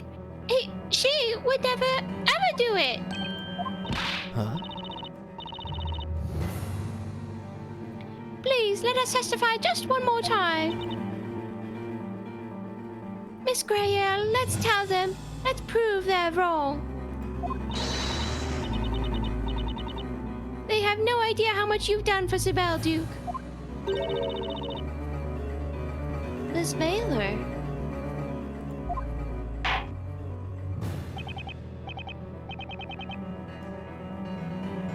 Very well. I shall grant your request.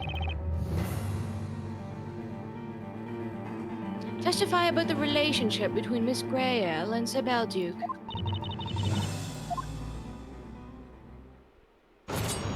Witness testimony.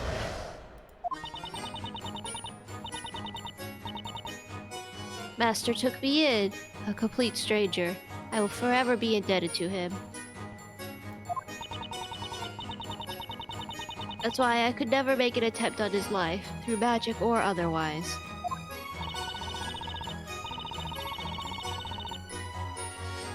Sir Balduke was a wonderful man.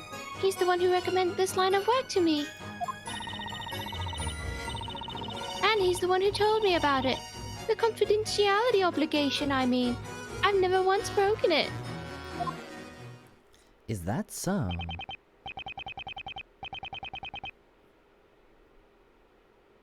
It's true that Sir Balduke evoked fear due to his being an alchemist. He seems like he was a stand-up guy. Yeah, like, what does this prove? However, he was also a man of admirable character, who supported the townsfolk through his research. Why would anyone want to kill such a man? This question keeps haunting me, however much I think about it. Hi, Cookie. Get back in there. Get back on that bed. Hey. Witches need no reason behind their evil. That is what makes them witches.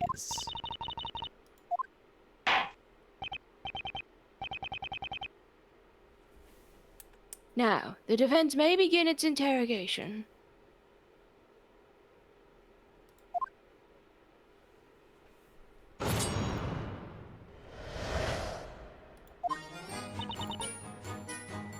Hold it! How long has it been since you began serving Sir Balduke? I suppose it would be 5 years now. Before that, I had lost everything. I had nothing and nobody left in this world. You lost everything. That's when Master Balduke helped me. He kindly took me in and gave me work. What did she go through before she started working for Balduke? Later, when I was helping Master with his research, he even taught me how to read and write. Jesus. I was able to live comfortably for so long, all because of Master. I don't know much about Grayrel. But she doesn't seem the type to kill someone she owes so much to. Everyone in this town knows how you served Sir Balduke. Now you may continue your testimony. Hold it!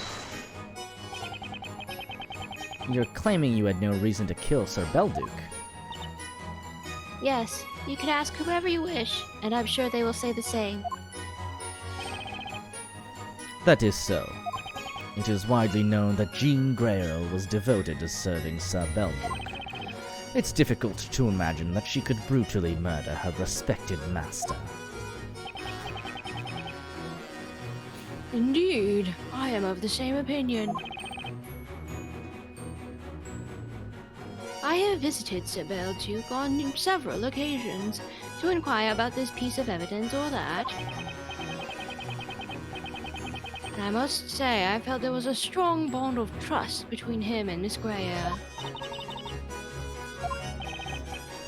Do you still think you can come up with a motive? A motive? What do you mean a motive? What are you question marking that for, Phoenix? You need a motive! Jean Grey's motive for murder. Murder. Greer risked a lot to conjure up a small portal in the wall. And then she killed Belduke. But what motive did she have? I'll leave it for now. I can't come up with any reason why Grail would want to kill Belduke. I better wait until I have some more information to go on. We've heard everything the witnesses had to tell us. We won't get any more out of them. Damn it, Espella! Why would you read my mind like that? Miss Greer wouldn't kill Sir Belduke.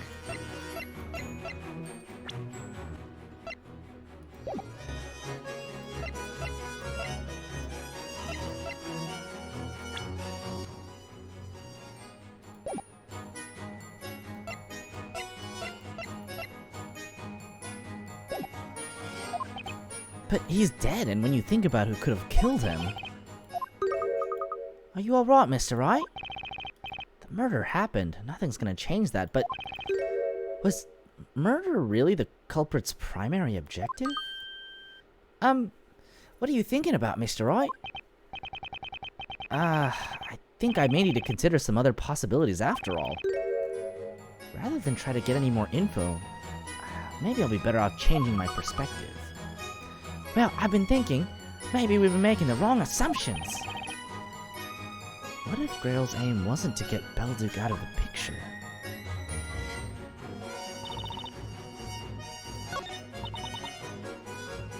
Hold it!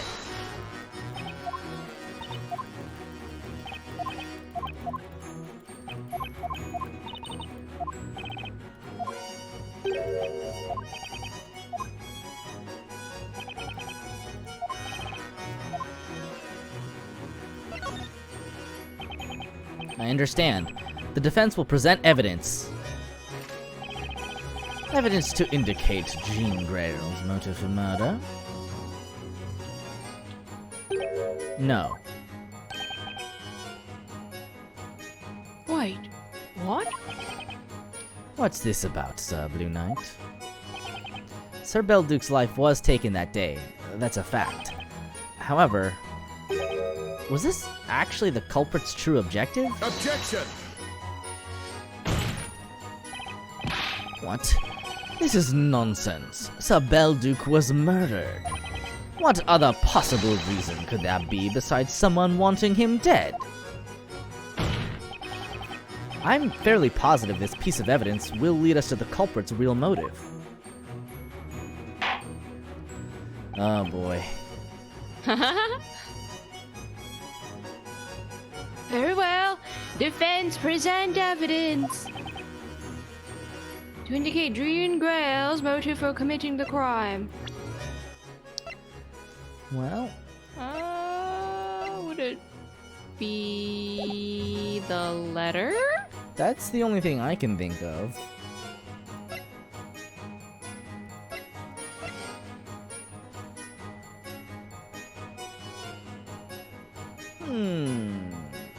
Take that!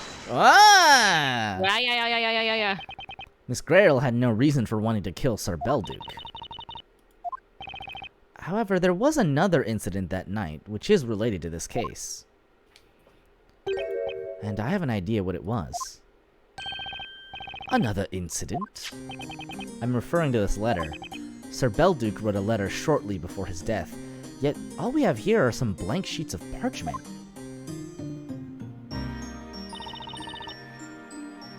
Fascinating. Are you saying maybe a witch used some kind of ink-removing magic on that letter, Mr. Wright? No, the spell used by the witch was, of course, Godor. Let's go over the state of the crime scene one more time. As we know from Miss Mailer's testimony, the letter was in a letter box next to the victim's head. yes, it's in the sketch as well. The letterbox is on the far side of the shelf. The point of note is the location of that letterbox. Unbelievable. As Inquisitor Barnum seems to have noticed, the letterbox is within reach of the small portal conjured by the witch behind the painting on the wall. Oh, indeed it is. And as Sir Belduke's butler, you would have known exactly where he keeps his letters.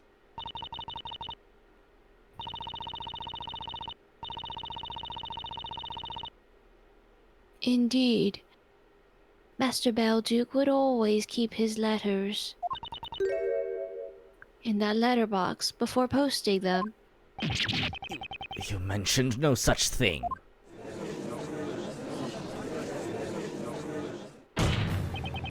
Miss Grail, you created a portal with Godor, not with the intention of killing Sir Belduke. You were after this letter, weren't you? That's merely wild conjecture. I didn't even know about that letter at the time. You didn't? Now, that's very strange. When Miss Mailer came by that night, Sir Belduke was busy writing that letter. And that's when you entered, carrying a bottle of tomato juice.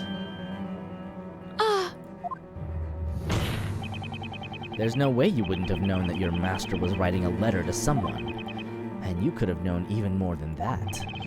For instance, perhaps you knew what he was writing about. That's enough. I served Master Belduke as his butler. I never would have pried into his private affairs. Whatever it was he wrote about in his final letter to the storyteller, it is no concern of mine. Your Honor? Yes, defense. I'd like to add Miss Grail's last statement to be added to her testimony. Any objections, Inquisitor Barnum? No, my lord. Very well. Witness, include what you just told us in your testimony. As you wish, my lord. Get caught, idiot. Storyteller looking.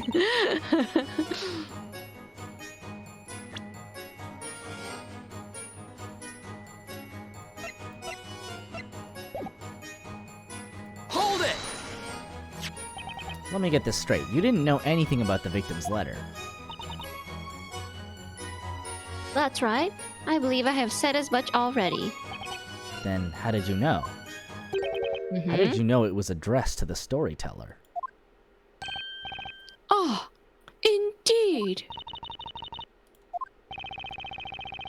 Why don't you answer his question, witness? Yes, sir, yes, sir. It's true this letter is addressed to the storyteller. But when did you find out about it?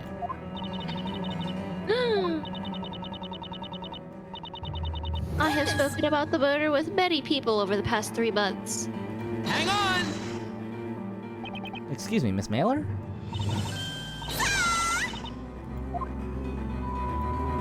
I thought I caught her off guard, but it's her screech that caught me off guard. Is there perhaps anything you'd like to add to Miss Grail's testimony?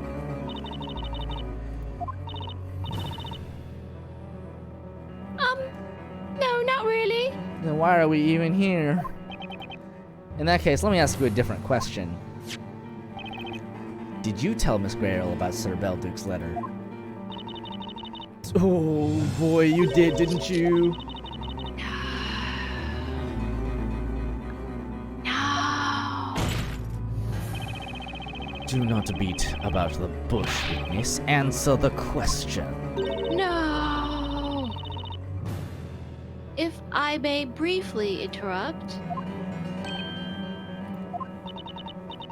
I am testifying right now. If you wish to question Miss Mailer, please do so once you have finished interrogating me. she's not gonna let me question Mailer from the looks of it, and if she's so keen to prevent her from answering, this might just be a critical point in the testimony. I've got to find another way of fishing for that information. Witness, continue testifying.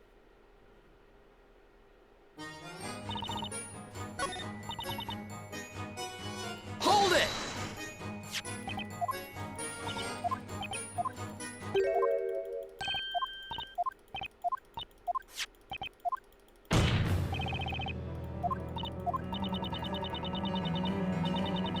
Witness!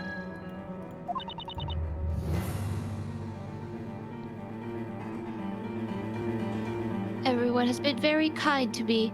They have also told me all sorts of things. I must have heard about it from someone at some point. Well, that incident was certainly much talked about. Would you not agree, defense? Does her testimony hold together? There's a huge contradiction in Miss Grayl's testimony. You are becoming very predictable, Sir Blue Knight. If there is a contradiction, I hope you have the evidence to prove it. Here's my chance. There's only one way to expose this contradiction.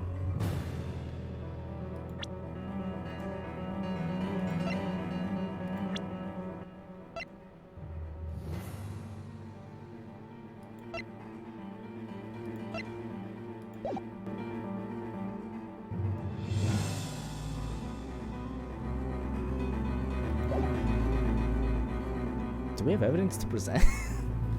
For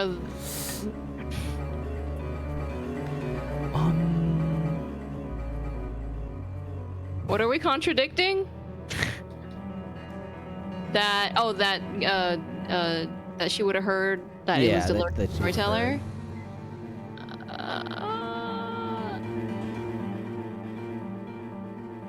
Yeah. Like, Are we allowed to examine the letter or no? well, it's just blank, right? I mean, yeah. So wouldn't it being blank be the?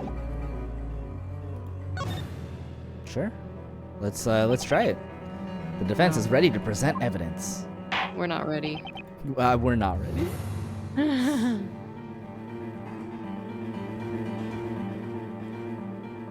Cite the mailer's confidentiality? That's what I was thinking. Yeah.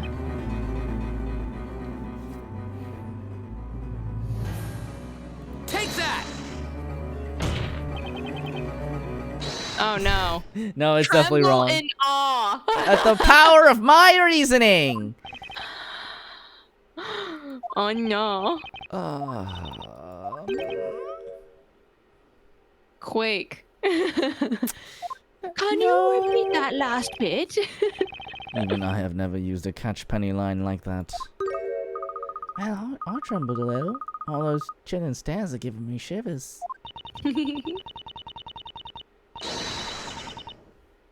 Mr. Wright, no matter how cold everyone else might be towards you, I'll always stay on your side.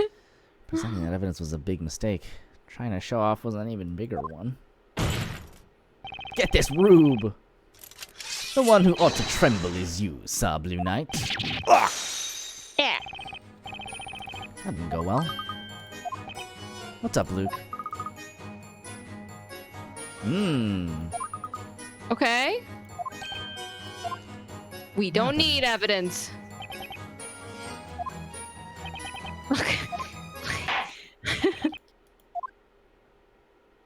Why did they bring him back onto the stand to stand next to Phoenix? I mean, like, Hold it!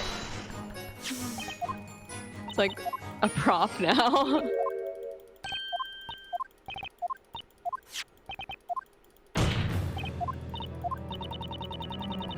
This is one of their We favorite. need him there. Yeah, this is one of their favorite things to do in these games is to give you the fake out. Ah, I don't have evidence. Yeah. Should have known.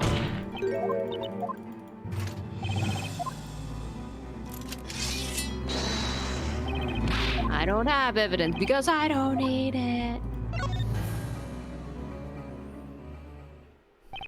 The defense has no intention of presenting evidence. What? The proof that there is a contradiction cannot be found in the court record. What is the meaning of this, Mr. Wright? The professor pointed it out to me in the previous witch trial. In this court, an attorney's arsenal isn't limited to the court record. Each of the witnesses in this trial has given their own account of what occurred. Therefore, whenever one witness has testified, the other remaining witnesses have listened. Should one witness's testimony differ from another's testimony, then I suppose that in itself can also be considered a contradiction. I don't know. Juxtaposing contradictory testimonies from different witnesses is the key. Miss Grail? This is such a, like... It's such a, like...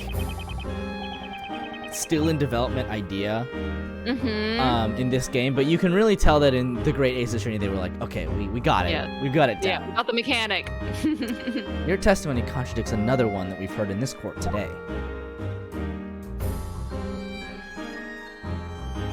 The way Barnum holds his sword is bothering me. What's wrong?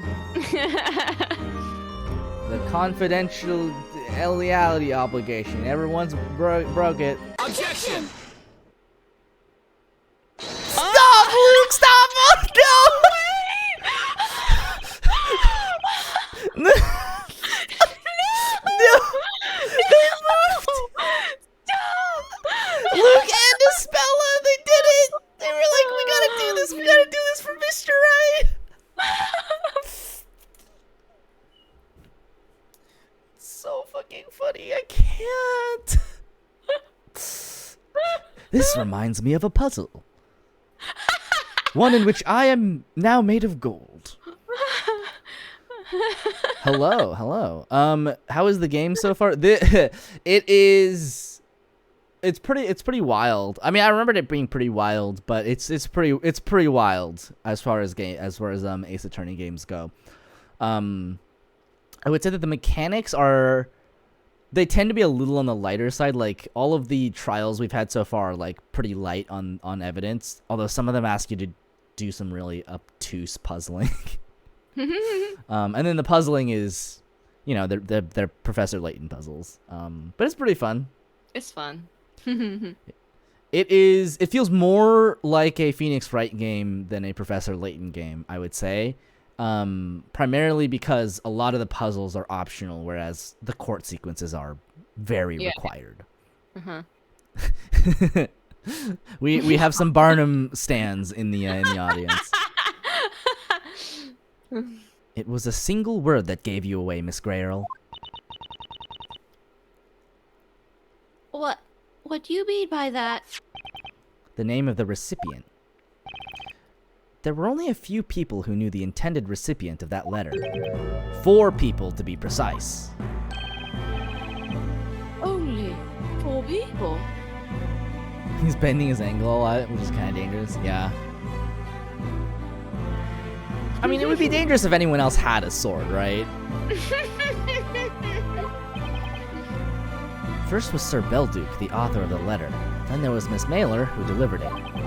And, of course, the storyteller, its recipient, as well as one more person. The one who stole the letter using a portal spell and swapped it with the blank sheets of parchment. The witch.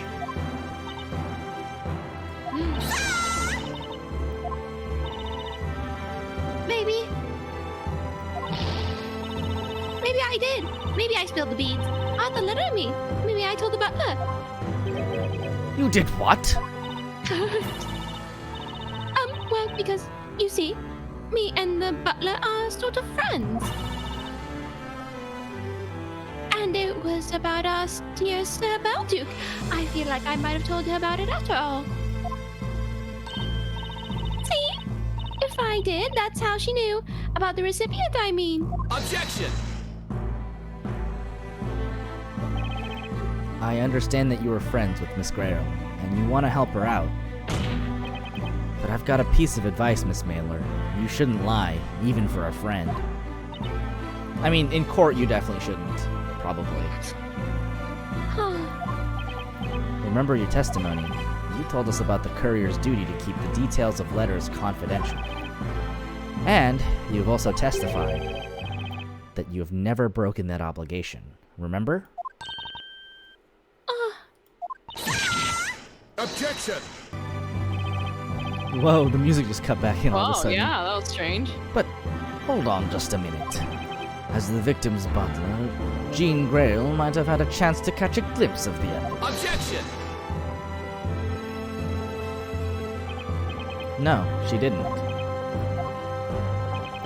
When Miss Mailer came with the delivery, Sir Belduke was still writing that letter. In fact, he was in the middle of it. At the time, the letter had not yet been addressed. And the next morning, when the body was discovered, that letter was already in the letterbox. Keep in mind that Miss Grail would have had no opportunity to see it then, either. Is that so? She went to report the crime without even setting foot in the study. And then, Miss Mailer appeared and retrieved the letter. Needless to say, Miss Grail couldn't have learned of the letter's recipient afterwards. Or maybe you have a good explanation, Miss Grail. I'd very much like to hear that one. Can you please tell the court how you found out the recipient's name?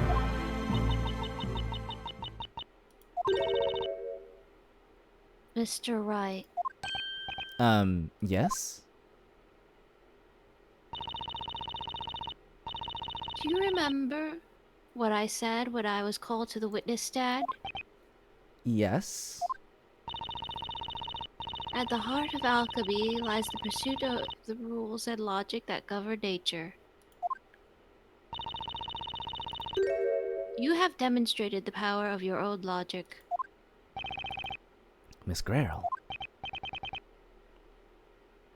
Ah, are you saying? Yes, I confess. The abhorrent witch who used the spell Godor to swap the contents of that letter. And who took the life of Master Belduke. It was none other than I.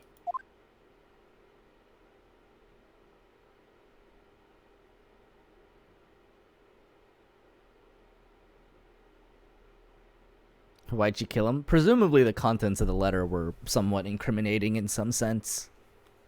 I have to guess. I was an ugly or family. I've been a witch since I was very little. When did I become aware of it? I don't remember. Although I was but a young child, I knew that being a witch was a crime. That's why I hid my witch's scepter and wouldn't use magic at all. No, she was born with the scepter.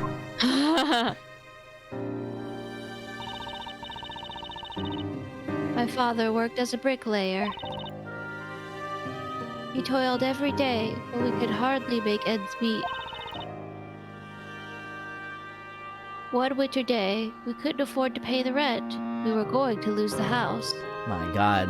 Tucked away in a little storybook and we still gotta pay fucking rent.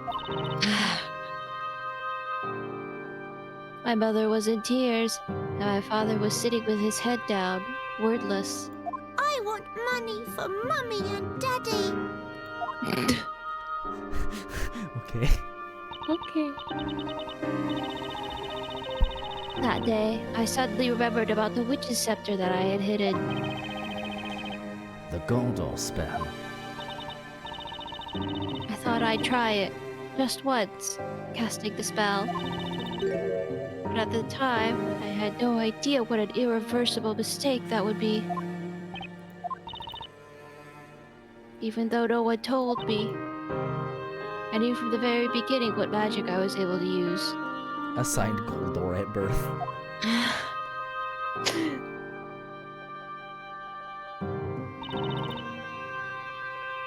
What should I turn into gold? I was thinking about it really hard, the little girl that I was.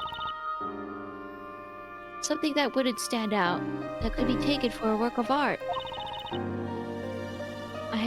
Then I decided I chose a pretty leaf that had fallen into our garden.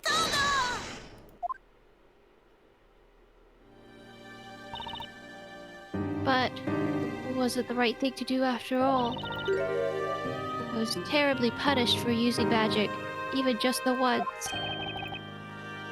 Punished? In what way were you punished? I placed the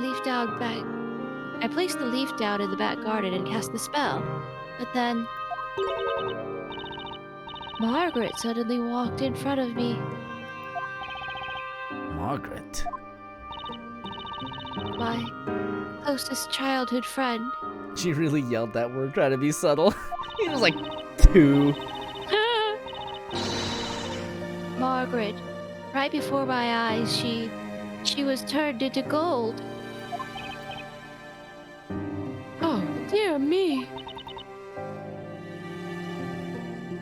I screamed and cried, but I knew I couldn't ask anyone for help.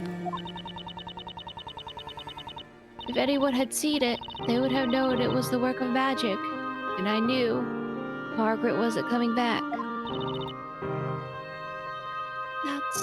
That's terrible. Then, my mother and father's faces flashed before my eyes.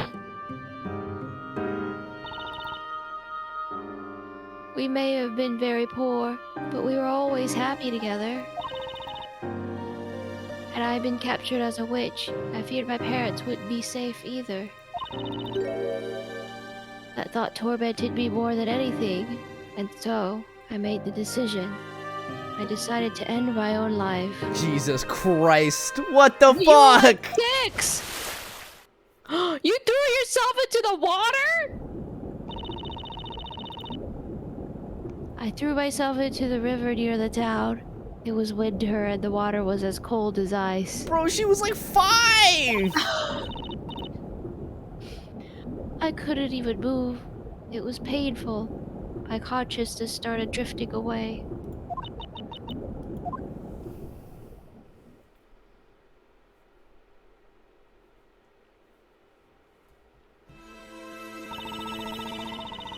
The next thing I knew, I was in Master Belduke's residence. He risked his own life jumping into the freezing river to save me. I burst into tears and told him everything. I didn't want to go back home. I would only end up causing my parents grief. Master Belduke listened to me without interrupting. And then, he told me this. You can stay here, but from now on, you must live as a boy.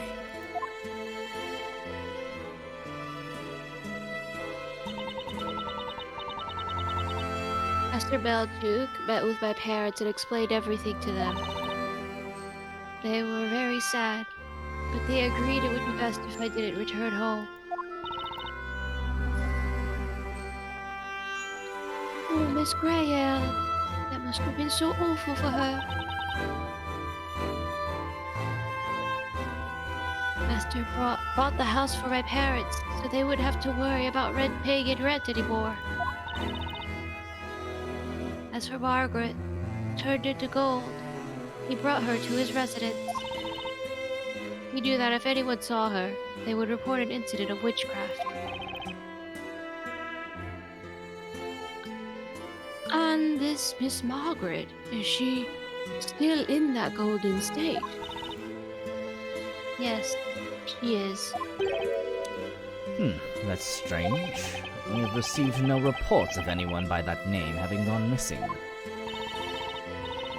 Margaret is being kept in the basement under Master's study. The basement? Correct me if I'm wrong, but this Margaret, is she a... Yes, my dear friend was a goat that we were keeping at our house. goat? Until then, Master Belduke had mainly been researching medicine. But since the incident with Margaret, he became known as an alchemist. So that's when he became an alchemist. I was wondering why the goat was the only thing not covered in dust.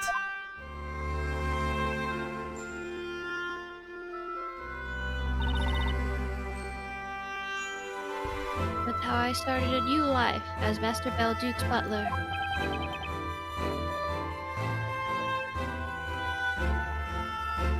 Sir Belduke would sometimes work as a physician, curing the townspeople of their illnesses. As his assistant, you have also shown commitment to helping the townspeople through your work. I forgot about being a witch and was able to live happily, at peace with everyone. I thought it could stay like that forever. But those peaceful days came to an abrupt end. Tell us, what in the world was the cause?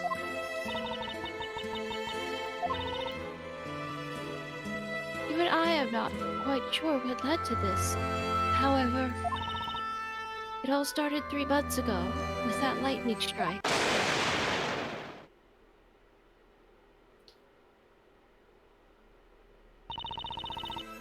Master Belduke and I were on our way back home, carrying specimens for experiments. An old bell tower appeared in the flames. Everyone who saw it was stupefied.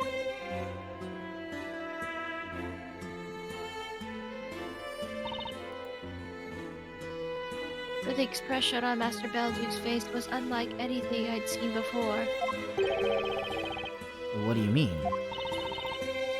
His face went pale and twisted in sheer terror.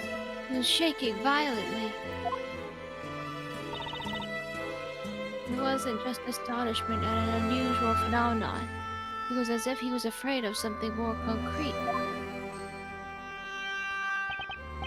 Perhaps Sir Belduke saw something that others couldn't. He cancelled his experiment for that night and began writing a letter to someone. A letter. I found out about it when I brought him his bottle of tomato juice. There's no tear on that face yet. He was writing feverishly, as if he were possessed. I saw some things. A few words in that letter. Expose everything. Cannot keep this secret any longer. The truth about the witch.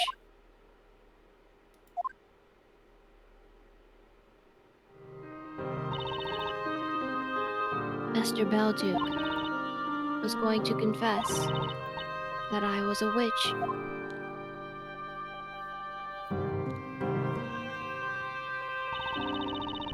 Everything went black in front of my eyes. I will never forget the feeling that overwhelmed me at that moment. Is that when you decided to commit the crime? What I did first was accidentally singe a part of the wall in my room. It was an excuse to repaint that section of the wall green. And you also painted the wall behind that painting in Sir Belduke's study.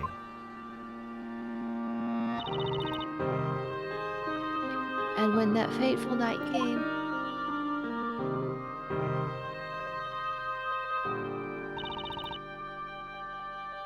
I used a syringe to inject a soporific through the cork and into the bottle of tomato juice. So many thoughts were running through my head as I wished Master a good night. Are we not gonna talk about the fact that this man would just drink tomato juice at, like, the early hours of the morn? I opened the portal behind him. He was right there, in front of me, asleep. I reached for the letter in the letterbox, taking care not to wake him. And then happened to notice the name on the envelope. Storyteller.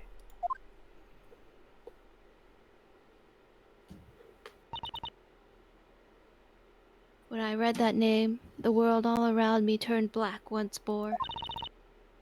it's impossible to avoid what is written by the storyteller.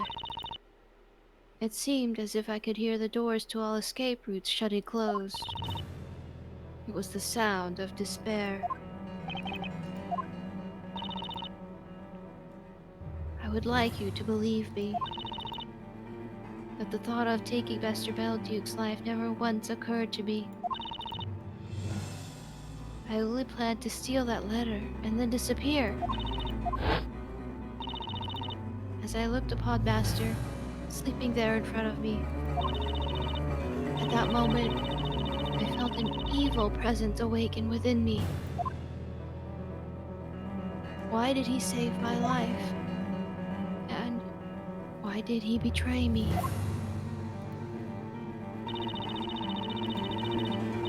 Before I realized what I was doing, my hands were clutching his neck. Jesus. Oh my. He didn't move at all, so I kept on clutching his neck.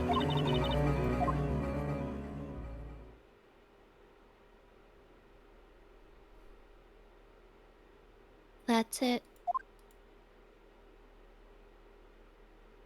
That's the truth about what happened 3 months ago.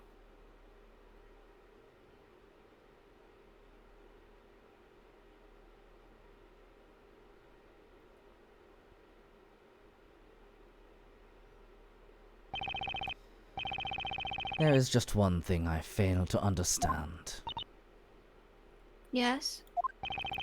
You said you wanted to run away once you had stolen the letter. Yet despite that, you continued to live in Sir Belduke's residence. And now here you stand. Why did you not run away? My life had been thrown into disarray due to the absurdity of magic. I had learned all about alchemy living at Master's residence. Alchemy is concerned with the logic that governs the world. I wanted to believe that there truly was such a thing. So I stayed in that place hoping to one day see the irrational nature of magic overcome by the power of reason. Magic being overcome by reason. That night, I swapped the letter with light sheets of parchment and waited for the sun to rise. I resolved to wait for the day when my true identity could be exposed through reason and logic. Master's death remained a mystery for 3 months, and people started to lose interest. And then you appeared, Mr. Wright. On the day you visited the residence. I was listening to your conversation from the other room.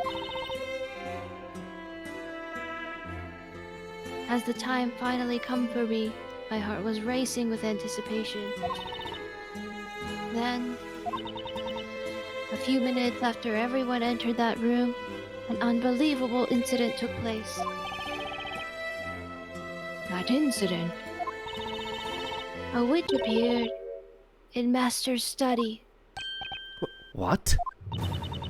I wanted to get a look at the witch, so I created a portal in the wall behind the painting. Precisely at that moment. Goldor! The witch used one of the very spells that I could use too. When I heard those words, a single thought flashed through my mind. This was my chance. I could dispose of my witch's scepter. I knew at the time what kind of a witch the Inquisition would be looking for. A witch that can use Famalia and Goldor. It occurred to me that I only needed to change one of the magic gems. I had previously found out that the Famalia gem was purple. I realized that if I swapped the Goldor magic gem for my amethyst, I could pin the blame for my crime on that other witch. So you changed one of the gems and threw the witch's scepter into that room, is that correct? Exactly. Objection! The wind-up is always so funny. Wait a minute. Jean Grail. I know, he really just like goes for it. It's like he's throwing a football. Yeah. This statement of yours is highly problematic. How so, Inquisitor Barnum? Yes, you are right. Can someone explain to me what this is about? I am a witch, indeed. A sinful creature that killed the person to whom she owed her life. However, regarding the gentleman standing next to you, Mr. Wright, you may have fallen victim to a witch, but that witch was not me. Oh. Wait, what?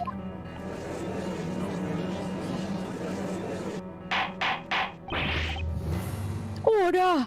Order! Order in the court! What in the... What is the meaning of this? 2 witches? Jean Grail admits killing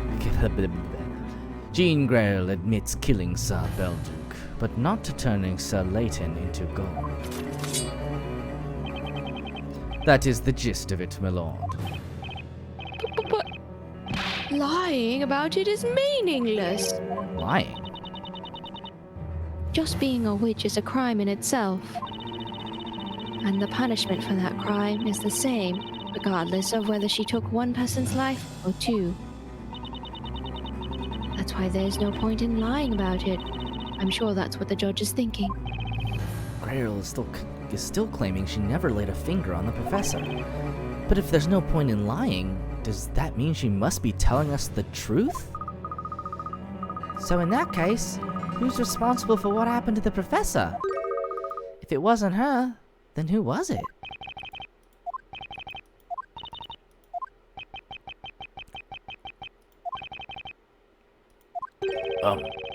Mind if I say something? Oh my goodness. I think Barnum minds. Take a hint, witness. Does it feel like this is the right moment for you to talk? Yeah, well, that's kind of why I was staying quiet until now. But, oh, they say now or never.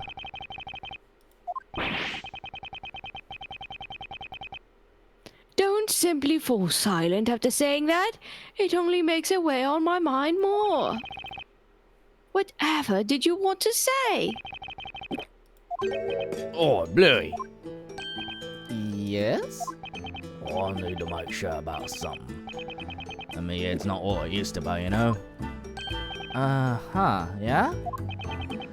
Alchemist Butler, Lady Butler, she slips sleep medicine into his drink. Yeah, that's correct. She laced his tomato juice with it. And then he strangled the alchemist afterwards. Yes, Sir Belduke was unconscious from the sleep medicine, so he didn't resist. And that explains why we found no signs of a struggle at the crime scene. Yeah, about I let it slip earlier about what I did at the crime scene, right? What else did you do? I had a few sips of that juice. What else did you do? And the sleep medicine mixed in made you sleep like a log. Yes, we remember. Yeah, well, here's the thing. This is just between us, okay? You know, you, me, and everyone in town in this courtroom. You see, I appropriated that juice. The juice bottle was, well, still unopened. It was unopened? Me throat was parched and I wasn't thinking straight. That brand new bottle was just there, waiting for me, with a corkscrew conveniently laid next to it. I couldn't just let that go to waste. I swiftly pulled out the cork and got to drinking. What? So, in case you don't get what I'm getting at, the alchemist, didn't have a single drop of the juice with the sleep medicine. Huh. What?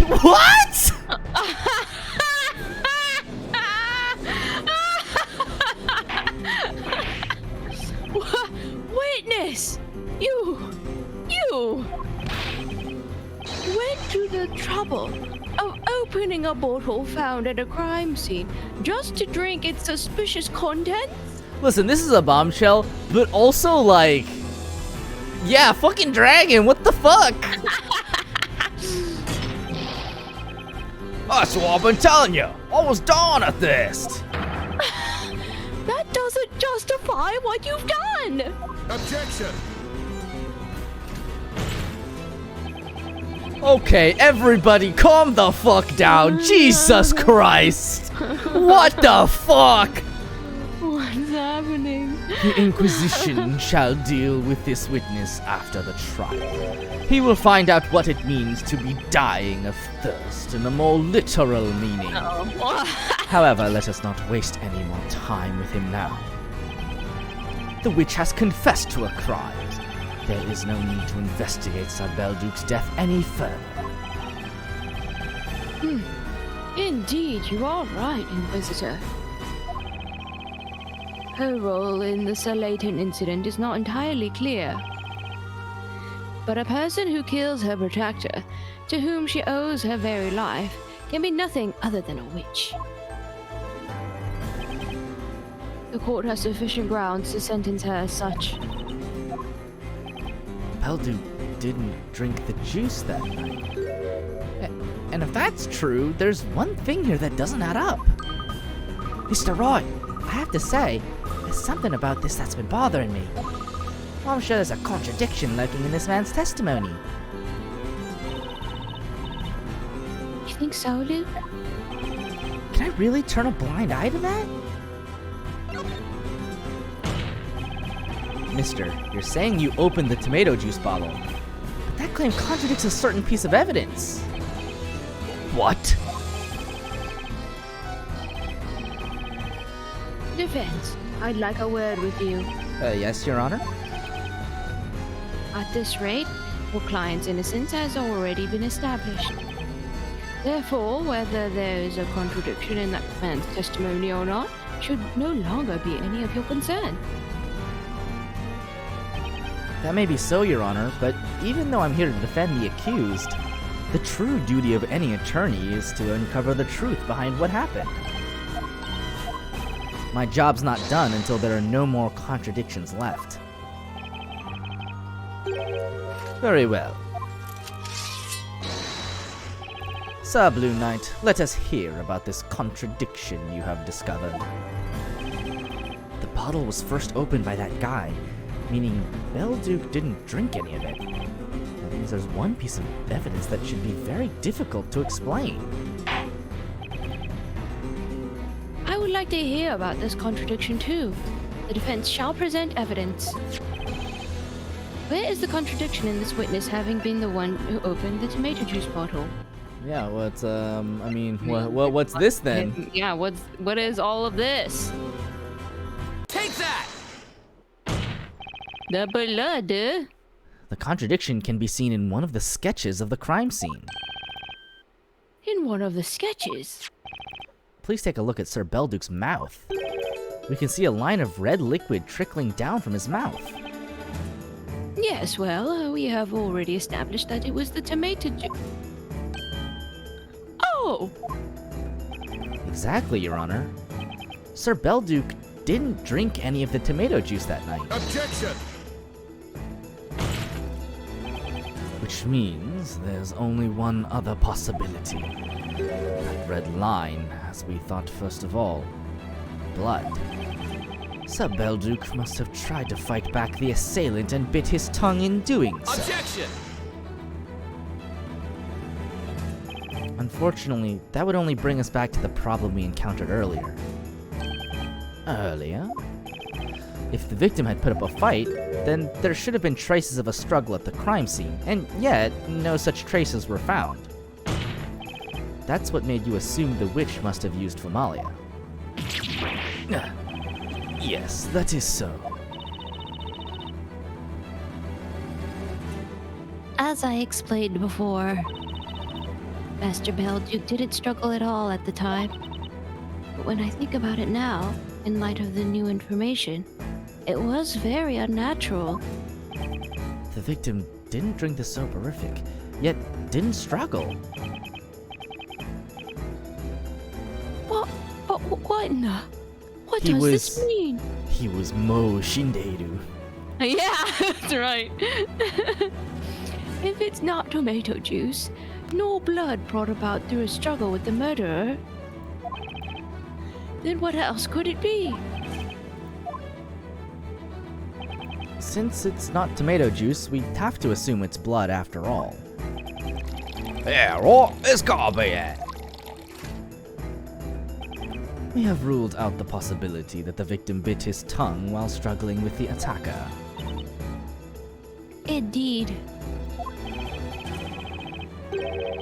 Then there's gotta be a different reason for that blood being there. He must have suffered internal bleeding that was somehow connected to his death. But what could have caused it? He was very Mo Shinderu.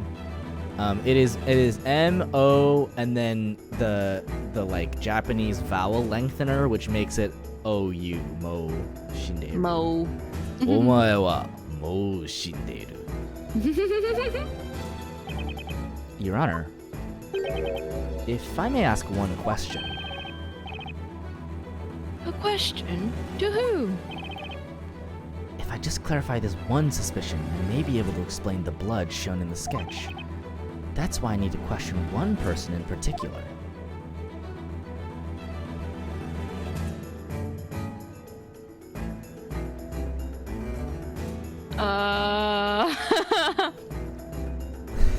I mean, Grail?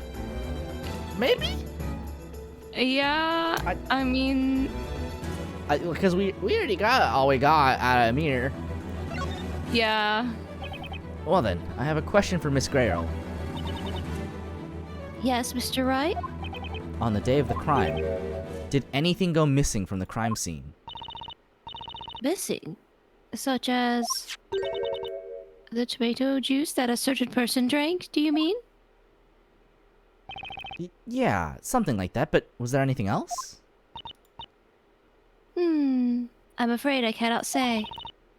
You may remember that I didn't enter the master's study that day, not even once. If I may be so bold as to make a suggestion, perhaps it would be wiser to ask someone who went into master's study. Alright. I guess we didn't get dinged for that. I think we're gonna get dinged. Are we gonna get dinged? Oh! No, we're good, we're good. Oh. We're good, we're good. Mister, can I ask you something? Yeah? How come we that scary look, Louie? Oh, no, nothing. Nothing at all. I got nothing to tell. Amir's as innocent as a little lamb, but is his confidence more than a sham? You'd be better off without that part. You drank the tomato juice that was at the crime scene, right? Don't keep asking me about that over and over again. So what if I did? Then, I have another question for you. Did anything else disappear from the crime scene that day? Amir? Amir? Did you take something else, Amir? No, I didn't know something. Objection! Witness, just what have you done this time? You look like a dog caught making a mess on the carpet. Why are you looking at me like that? I don't know about anything go missing. I'm innocent, please believe me. Truth could drown in his swimming eyes. Some tell lies well, others cannot tell lies. Looks like my gut feeling was right. He took something from the crime scene. We all knew he took something. Something that could be directly connected to that red liquid around Belduk's mouth. What on earth did that man steal from the crime scene? A certain item disappeared from the crime scene that day. And at this very moment, it's highly likely that item is right in front of our very eyes. Is it the skull bottle? You betcha it's gotta be. What, it's here? Isn't that right, mister? Is it? I have no idea. Defender, I order you to show us what this item is. The item that this witness took from the crime scene. Look at him! Got it. I got it. It's this bottle. The bottle? Miss Grail, I'd like you to clarify something for me.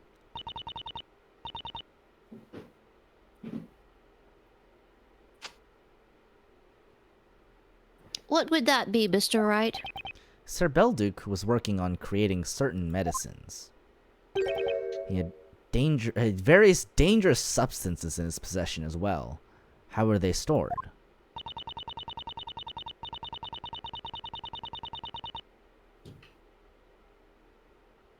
Master kept them in a locked medicine cabinet. The bottles were labeled so that it was clear that they were dangerous. They have all been confiscated. As for those labels, did they resemble the label on that guy's bottle? Oh! Mister! What are you doing with the product of Master's research? It's not what you think. I didn't have any evil intentions or nothing. That bottle belonged to Master, and it was used to store strong poison. Poison strong enough to kill.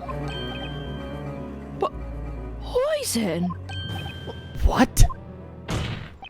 The red liquid trickling down Sir Belduke's mouth was definitely blood. Now as for what caused him to bleed like that from his mouth, it was the deadly poison from the bottle this guy stole from the crime scene! This is outrageous. What? This fucking guy. He needs to be in jail like 3 times over. Oh no! He's stolen from every crime scene that he's been involved in. Whoa, whoa, whoa, whoa, whoa, whoa. You expect me to just keep quiet? It was poison? Poison? Am I gonna die? You should have thought about that before you started drinking. Just wait and see. Time will tell. Yeah, I guess. More importantly, I want to know why you have that bottle. Well, that's, remember I told you I drank the alchemist's tomato juice? Indeed. It's not something easy to forget, especially having heard it several times. Well, that was when I saw it on the floor. This bottle right here. It was totally empty. Well, I thought, you know, it's such a fancy looking bottle and all. Oh my goodness. Bit of a skull fancier. This air danger about them, right?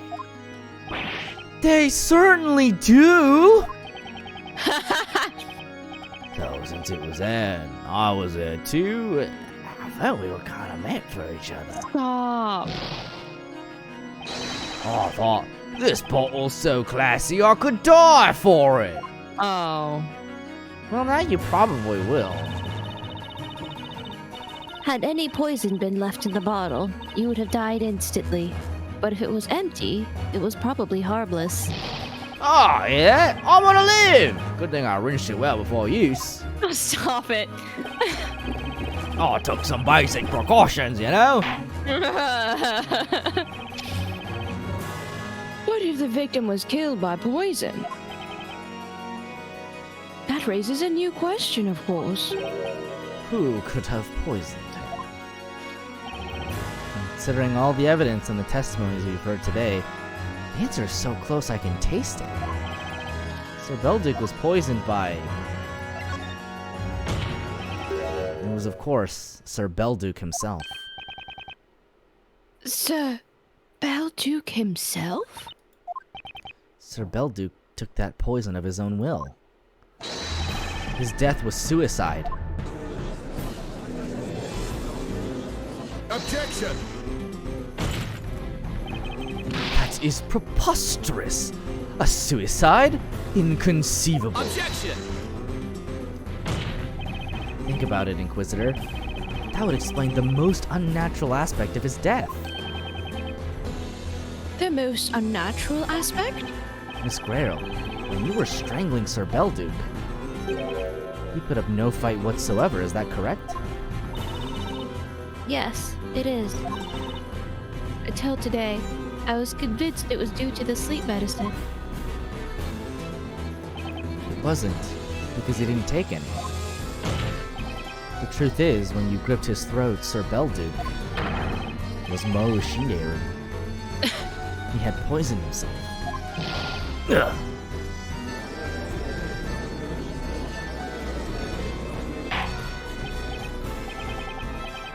But would the poison have caused him to bleed from his mouth? I personally know of no poison that works instantly and causes such symptoms. Oh, you don't? I can't just tell them that it happens on TV all the time. Okay, Phoenix. Alright. If you told that to a modern courtroom, people would be like, what are you talking about?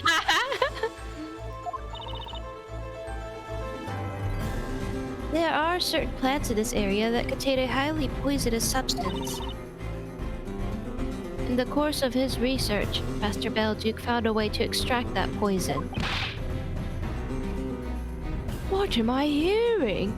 Is there really such a dangerous plant in Labyrinthia? The poison is very bitter to taste, so it would be impossible to secretly slip it into someone's food or drink. And it would cause internal damage. It is a very powerful poison. Drinking it would induce the most painful death. My god, my man, you really chose this way to go out? Holy. Right. And to think Sir Belduke could... What? Did Sir Belduke really choose such an agonizing death for himself? It doesn't seem like he suffered that much. I would like to know that too. Miss Grail. You mean to say Master killed himself after exposing me as a witch? I cannot believe it. He just wouldn't commit suicide. Indeed, we cannot take such a theory at face value. Had he committed suicide, I dare say he would have left a suicide note. Oh, shit. I can't say why Sir Belduke committed suicide, but I think there's a piece of evidence that can confirm his suicide was a possibility. There is a piece of evidence like that?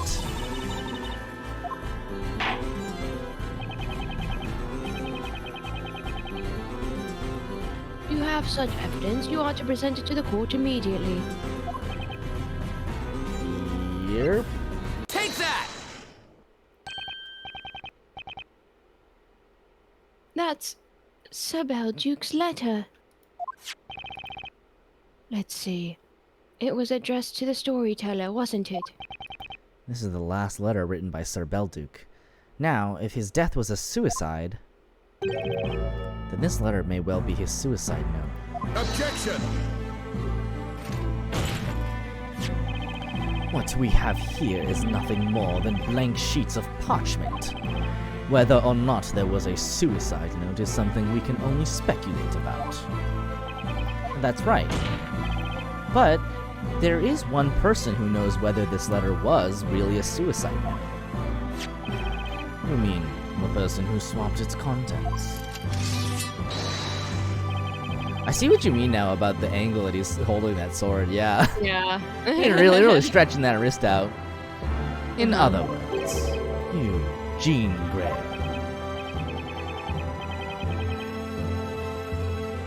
Witness, you stole Sir Belduke's letter on the night of the crime. Tell us, what was written on it?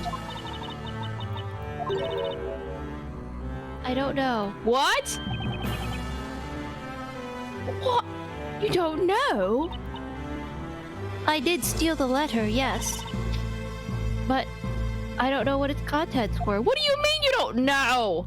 You mean you have not read it? I couldn't bring myself to read it. It seemed that if I did, everything that had happened since Mr. Belduke saved my life would be ruined in an instant. You killed him without reading the letter that you claim was Listen. He was already dead. I mean, regardless! She did try to kill him. She tried to kill him over this letter, and she didn't even read it!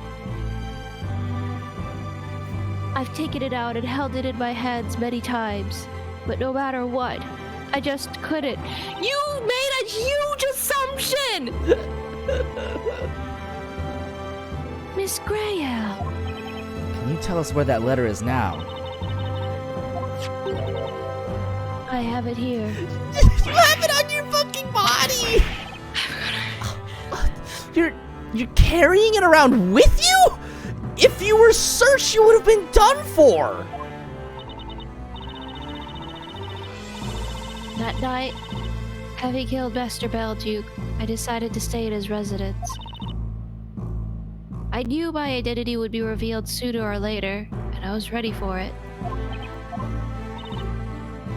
So, until that time, I decided to always keep the letter with me. The Lord? Yes, witness.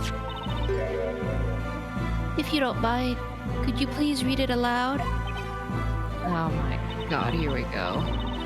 Now that I'm here, in this place of judgment, I think I'm finally ready to hear what Master wrote. I mean, to be fair, you know, you've been convicted of being a witch already, so... Hold it! Miss Grayel, I think you should be the one to read it. Me? Sir Belduke wrote this letter to the storyteller as he was preparing to die.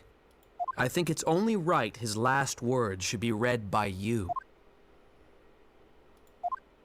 Yes, you're right. I see.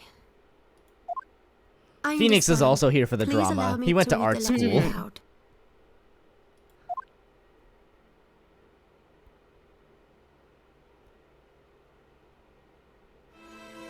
My dear friend, I hope you will be able to forgive me for leaving this world of my own will. I have finally made this decision, having seen that accursed bell tower appear in the flames on that dreadful night. That lightning was a sign that we have angered the gods. What I have done cannot be forgiven. I can never escape from it. For the past few days, I have been thinking that it might be best to simply expose everything. This town's secret, the truth about the witch. Of course, I understand that secrets need to be kept. However, I have grown very tired. I'm afraid I cannot keep the secret any longer. I have only two concerns. The first is my daughter. It pains me to be leaving her alone in this world, although she probably doesn't think of me as her father. A daughter? I was not aware that Sir Belduke had a daughter. Mr. Belduke seemed to know a lot about this town. This town's secret, and the truth about the witch. Truth about the witch? Somehow I don't think he was talking about Miss Grayel. Oh. The second matter, weighing heavily on my mind, is that Jean will be left on her own. Seeing her growing up, so strong and righteous, in defiance of her fate, had given me hope. A short while ago, she brought me my usual, and what will be my last, drink.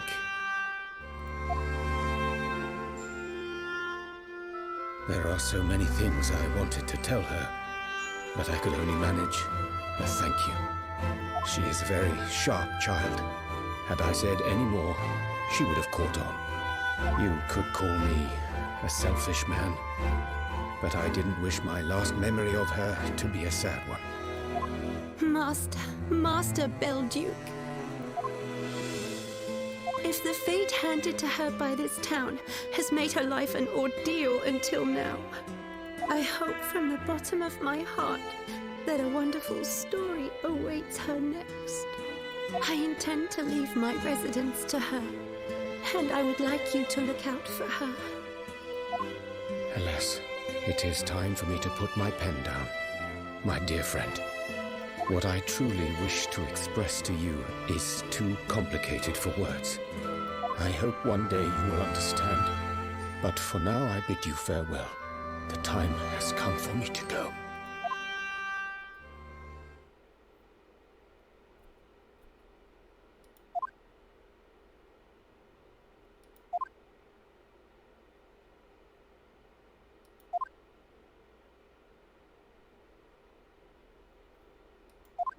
This letter, it wasn't a denunciation of me being a witch.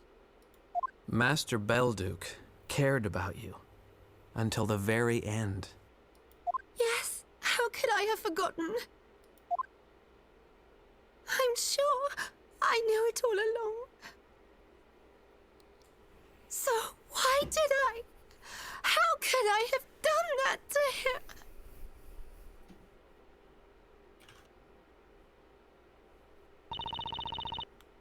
I'm so frustrated. She didn't even read the letter. Didn't read it. Just killed the man. Miss Grayle.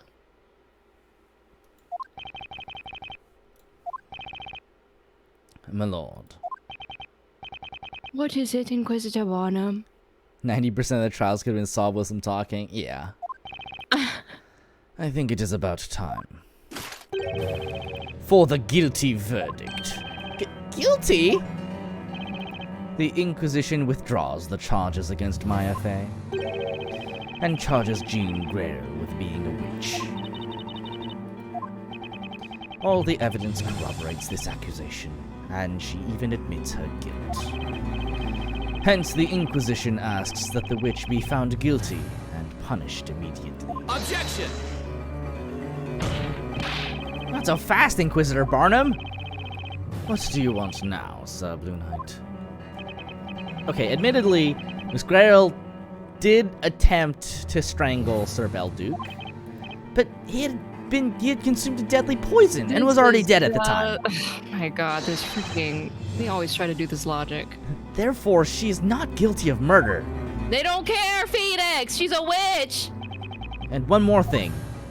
It also wasn't Miss Grayle who turned Professor Layton into gold. They don't care, Phoenix! You ain't listening! There was another witch present at the crime scene. The defendant Maya saw her too.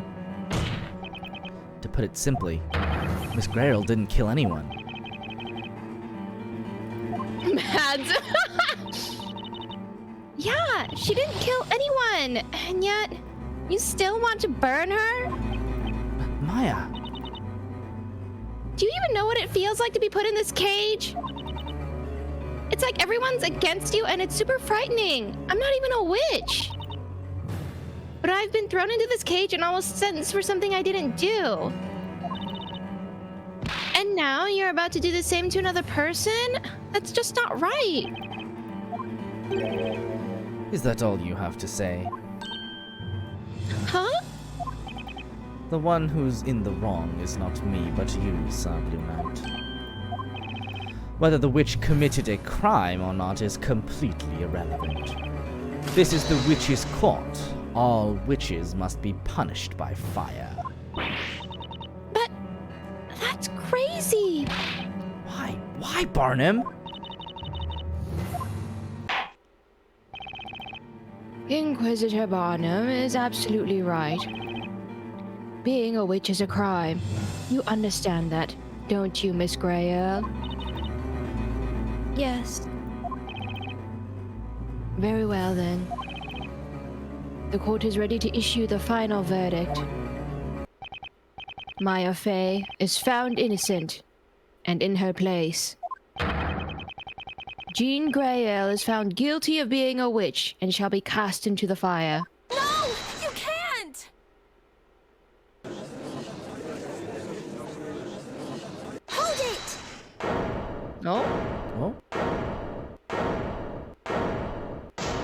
Please, hold the verdict! Espella? What is it now, Espella Cantabella? There is nothing else we can do. This is the course of things, and you should know it well. Indeed, all witches shall be cast into the flames. That is the law of this town. A law that was written by your very own father. And furthermore, a law that has always been obeyed in the town of Labyrinthia. A town like this should never exist in the first place. Yeah, that's right, Espella. Let's burn this fucker down. What? Such insolence! That's heresy. She's criticizing the storyteller's story. Even the storyteller's daughter has no right to criticize the story. Trials in which innocent people are sentenced to death by fire. I shall make sure this is the last one. What do you mean, Espella?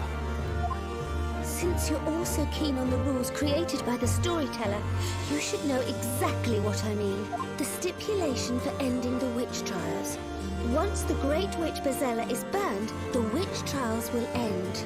At present, I am under suspicion. You know very well why that is, don't you? You? Well, you don't mean that you're, I am guilty. I am the Great Witch Bazella. What? I knew that's what she was saying. Now, This cast me woman. into the flames and let Miss Grayle free. Miss Cantabella. Mm-hmm. This shall be the last of the witch trials.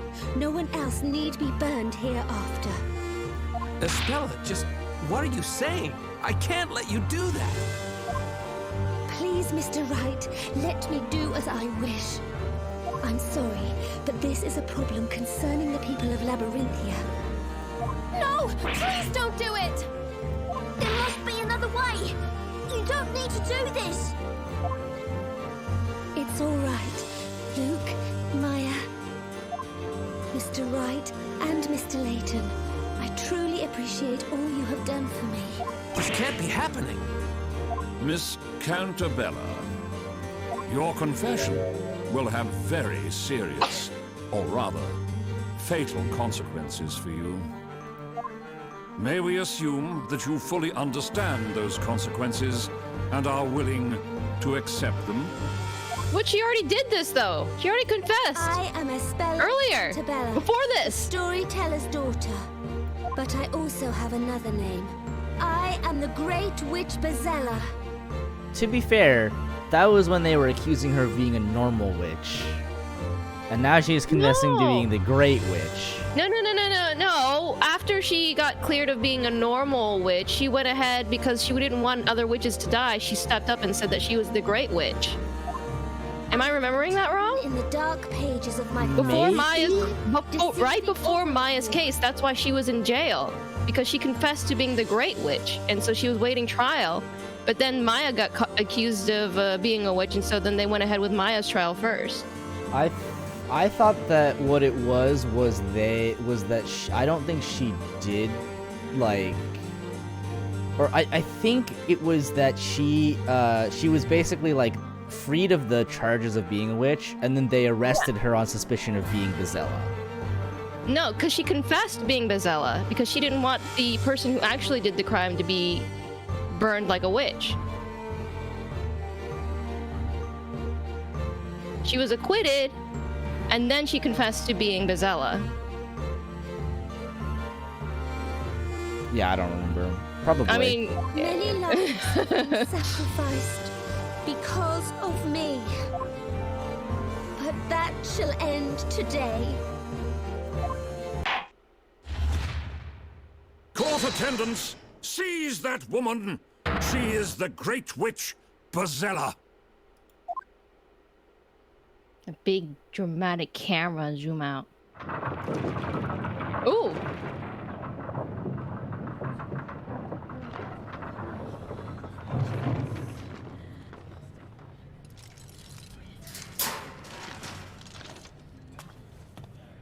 Espella.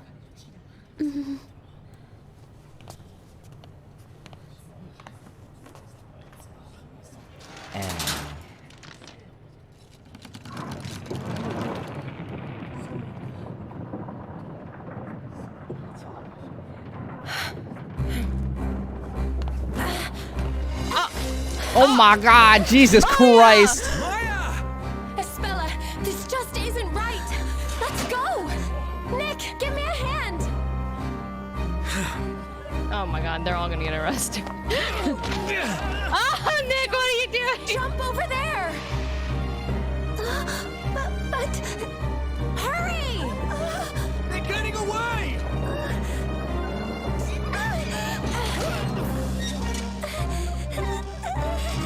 What's happening?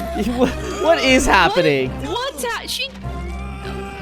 is she cooperating? She was the one who wanted to be in the cage. Maya! No, now Maya's back in the goddamn cage. Oh my God. Estella! Quick, in here! Oh my, where did you find this? Escaping! You literally wanted to be executed. Oh! Ah! Stop! You've got to stop!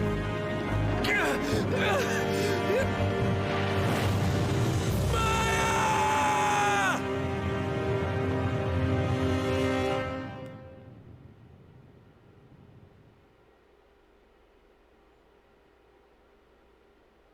To be continued. This doesn't make any goddamn sense. I don't know what that was either.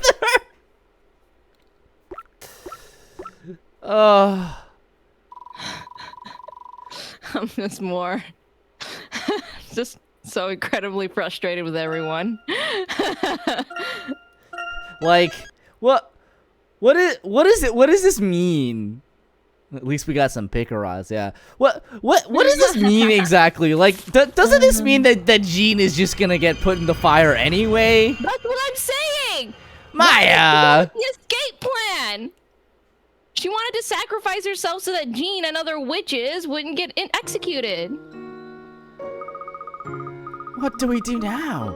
We made it out of the courtroom, but everyone's in an uproar. So, where do we go from here? I'm truly sorry. It's my fault that Maya... I mean, it's not really. Like, it's Maya's fault, kinda. I mean, this whole situation's messed up. I mean, granted, so of course no one should be in the freaking cage in the first place, but like, that was just... This all happened because of me.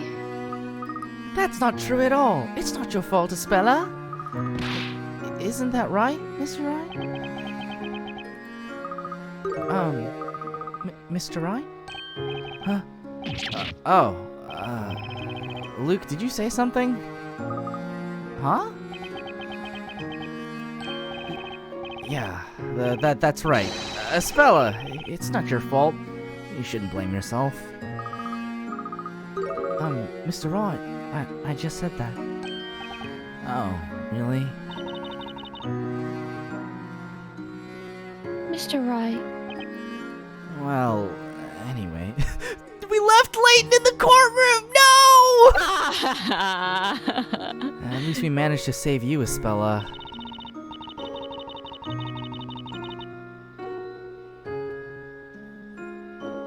Yes, but because of that, now Maya... Maya believed in you. That's why she wanted to protect you. He's right. So we can't let ourselves get captured now. Luke. You're like felons now. Where are you gonna go? That settles that then. Okay, let's get moving. We're bound to get caught if we stick around here any longer. Also, how did Luke find like a secret tunnel? Right? That whole scene was so messy. Where should we go? Everyone's looking for us now. Well, I was thinking maybe we could go to Patty's shop.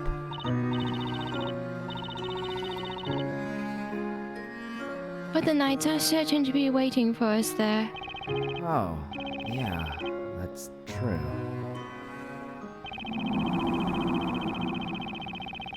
Oh, you certainly managed to get yourselves into quite a predicament. That voice!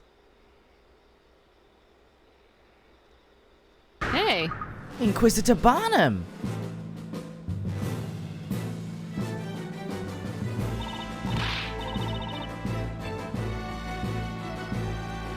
Please wait, Inquisitor Barnum. Arrest me. Lock me up. I don't care. And we're back to square zero. I'm just so done with this. These two have nothing to do with this. Take me. I'm the one you want. No way, Spella. None of us are at fault here. We're not the ones who did anything wrong. Yeah, square -1. Luke. You are accomplices to the Great Witch Bezella and have assisted in her escape. In a manner of speaking, you have been branded an enemy to all of Labyrinthia. There is nowhere you can hide. But why? Aspella isn't the Great Witch. Why can't you understand that? Then I must ask you, why do you continue to deny the clear allegation that this girl is Bezella? That's easy. Because we believe in her. I know back in the courtroom I said I didn't believe in Maya, but deep down I believed in her. We all did, and we all still do. Luke. That's why I'm gonna stand strong. I'm going to stick by Aspella's side no matter what. Is that so? By the way, Sir Blue Knight.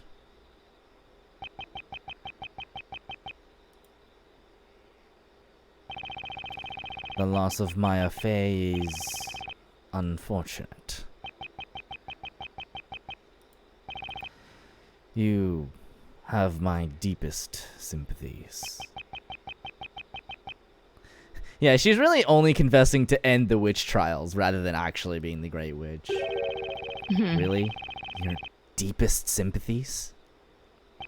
Yeah, no, I know that's exactly what she's doing, but I'm just saying, why did she go along with the escape plan if that's been her intent this entire time? Yeah, who knows? Well, such a bedlam was indeed unexpected. We should have done something more to prevent it. That is also true, to be fair. Yes, that's true. Inquisitor Barnum, I proved Maya's innocence. I admit, indeed you did. And yet last I saw she was being dropped into a pit of fire! Tell me, Inquisitor, does that seem like justice to you? All witches are to be cast into the flames. That's the law of the land around here, right? But Maya wasn't a witch. How do you explain that, Inquisitor Barnum? It is truly regrettable. What occurs in the courtroom is my responsibility and mine alone. Responsibility? Fine. Then take some responsibility right now! Magic exists here, right? Well then, use some magic and bring Maya back! Cast whatever spell you need to cast and bring her back! There exists no such magic. I cannot undo her death. Phoenix, you can't cheat on Edgeworth like this. Phoenix has two hands.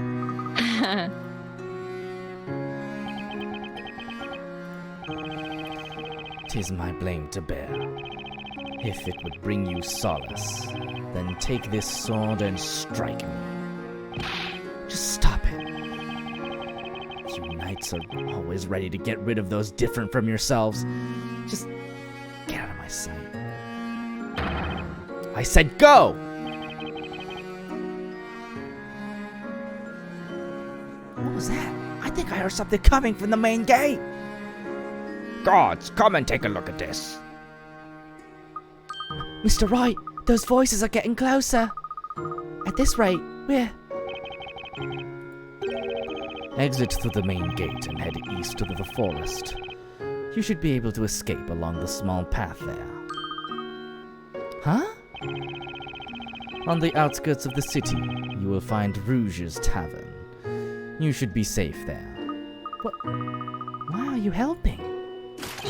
Go, now!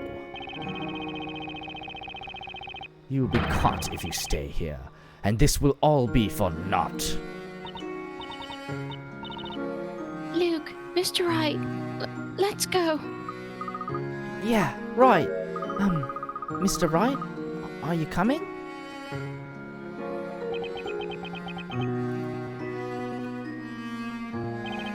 Okay, let's go.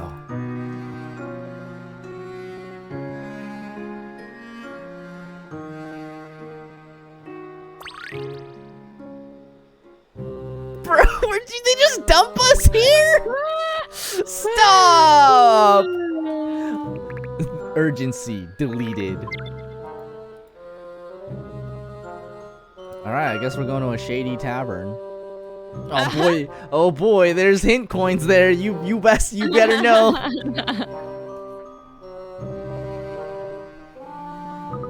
It looks like we made it through the forest. I can't see those knights anywhere. I think we'll be safe here for a little while. I'm sorry for all of this, PLvsPWAA. Huh? If we just headed for safety right away, we wouldn't be in this situation. Mr. Wright. I need to apologize to you too, Luke. What? You've been trying your best this whole time, just to get a spell out of here safely. It's my fault those knights are on our tail and are probably gonna find us. But oh my god. I wouldn't say all is lost just yet. I mean, there's got to be a way to bring Maya back. I'm sure we can find a way. Come on, Phoenix. You have to keep it together here. Those two need you now more than ever. You're literally the only adult here right now. Well then, how about we make our way to the tavern Inquisitor Bana mentioned?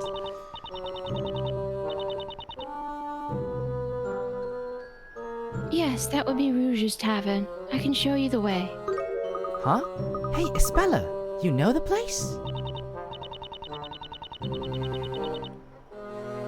Oh, yes. It looks a little bit scary, so I've never been inside before, though.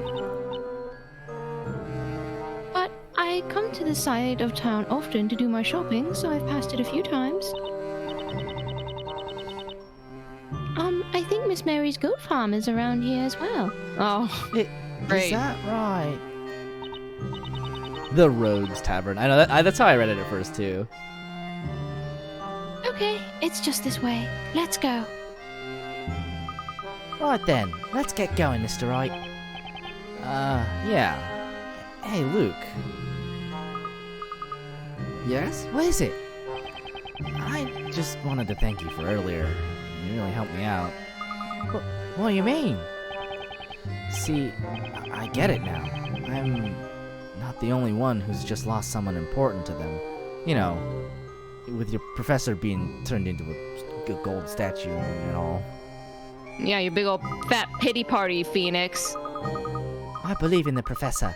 He would never be beaten by something like magic.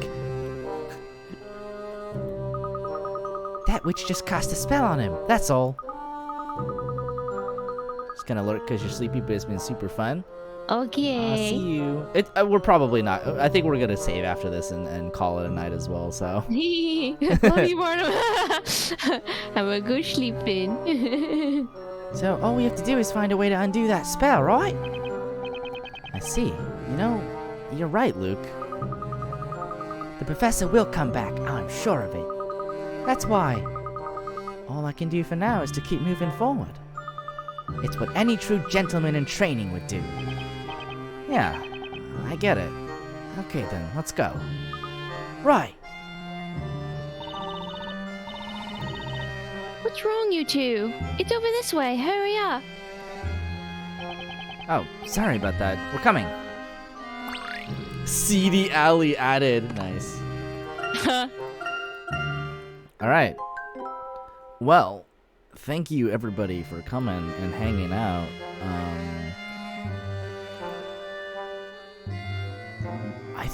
Are you available next week? Yeah, I should be. I think next week is. Wait, let me see. Yeah, I am. Yeah. Nice. I should be as well. Theoretically, I should be. Wait, does this say that we have all but 3 hint coins?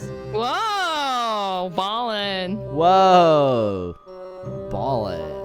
Out of control. You just got home and you got a whole ass VOD to watch. It's 3 hours and 42 minutes, 43 minutes. Although I think I spent the first like 15 minutes ranting about TikTok, so there's that, I guess. Anyway, yeah, thanks for hanging out. We will see you next week for some more Phoenix Wright versus Professor Layton.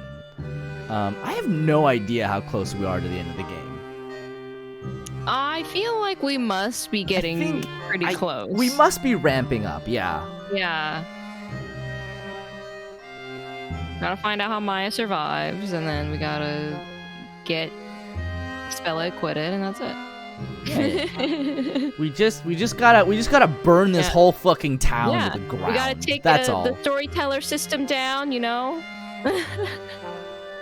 Can wrap that up soon. Burn it all down. Anarchy, baby. No. Alright, goodbye. Good night.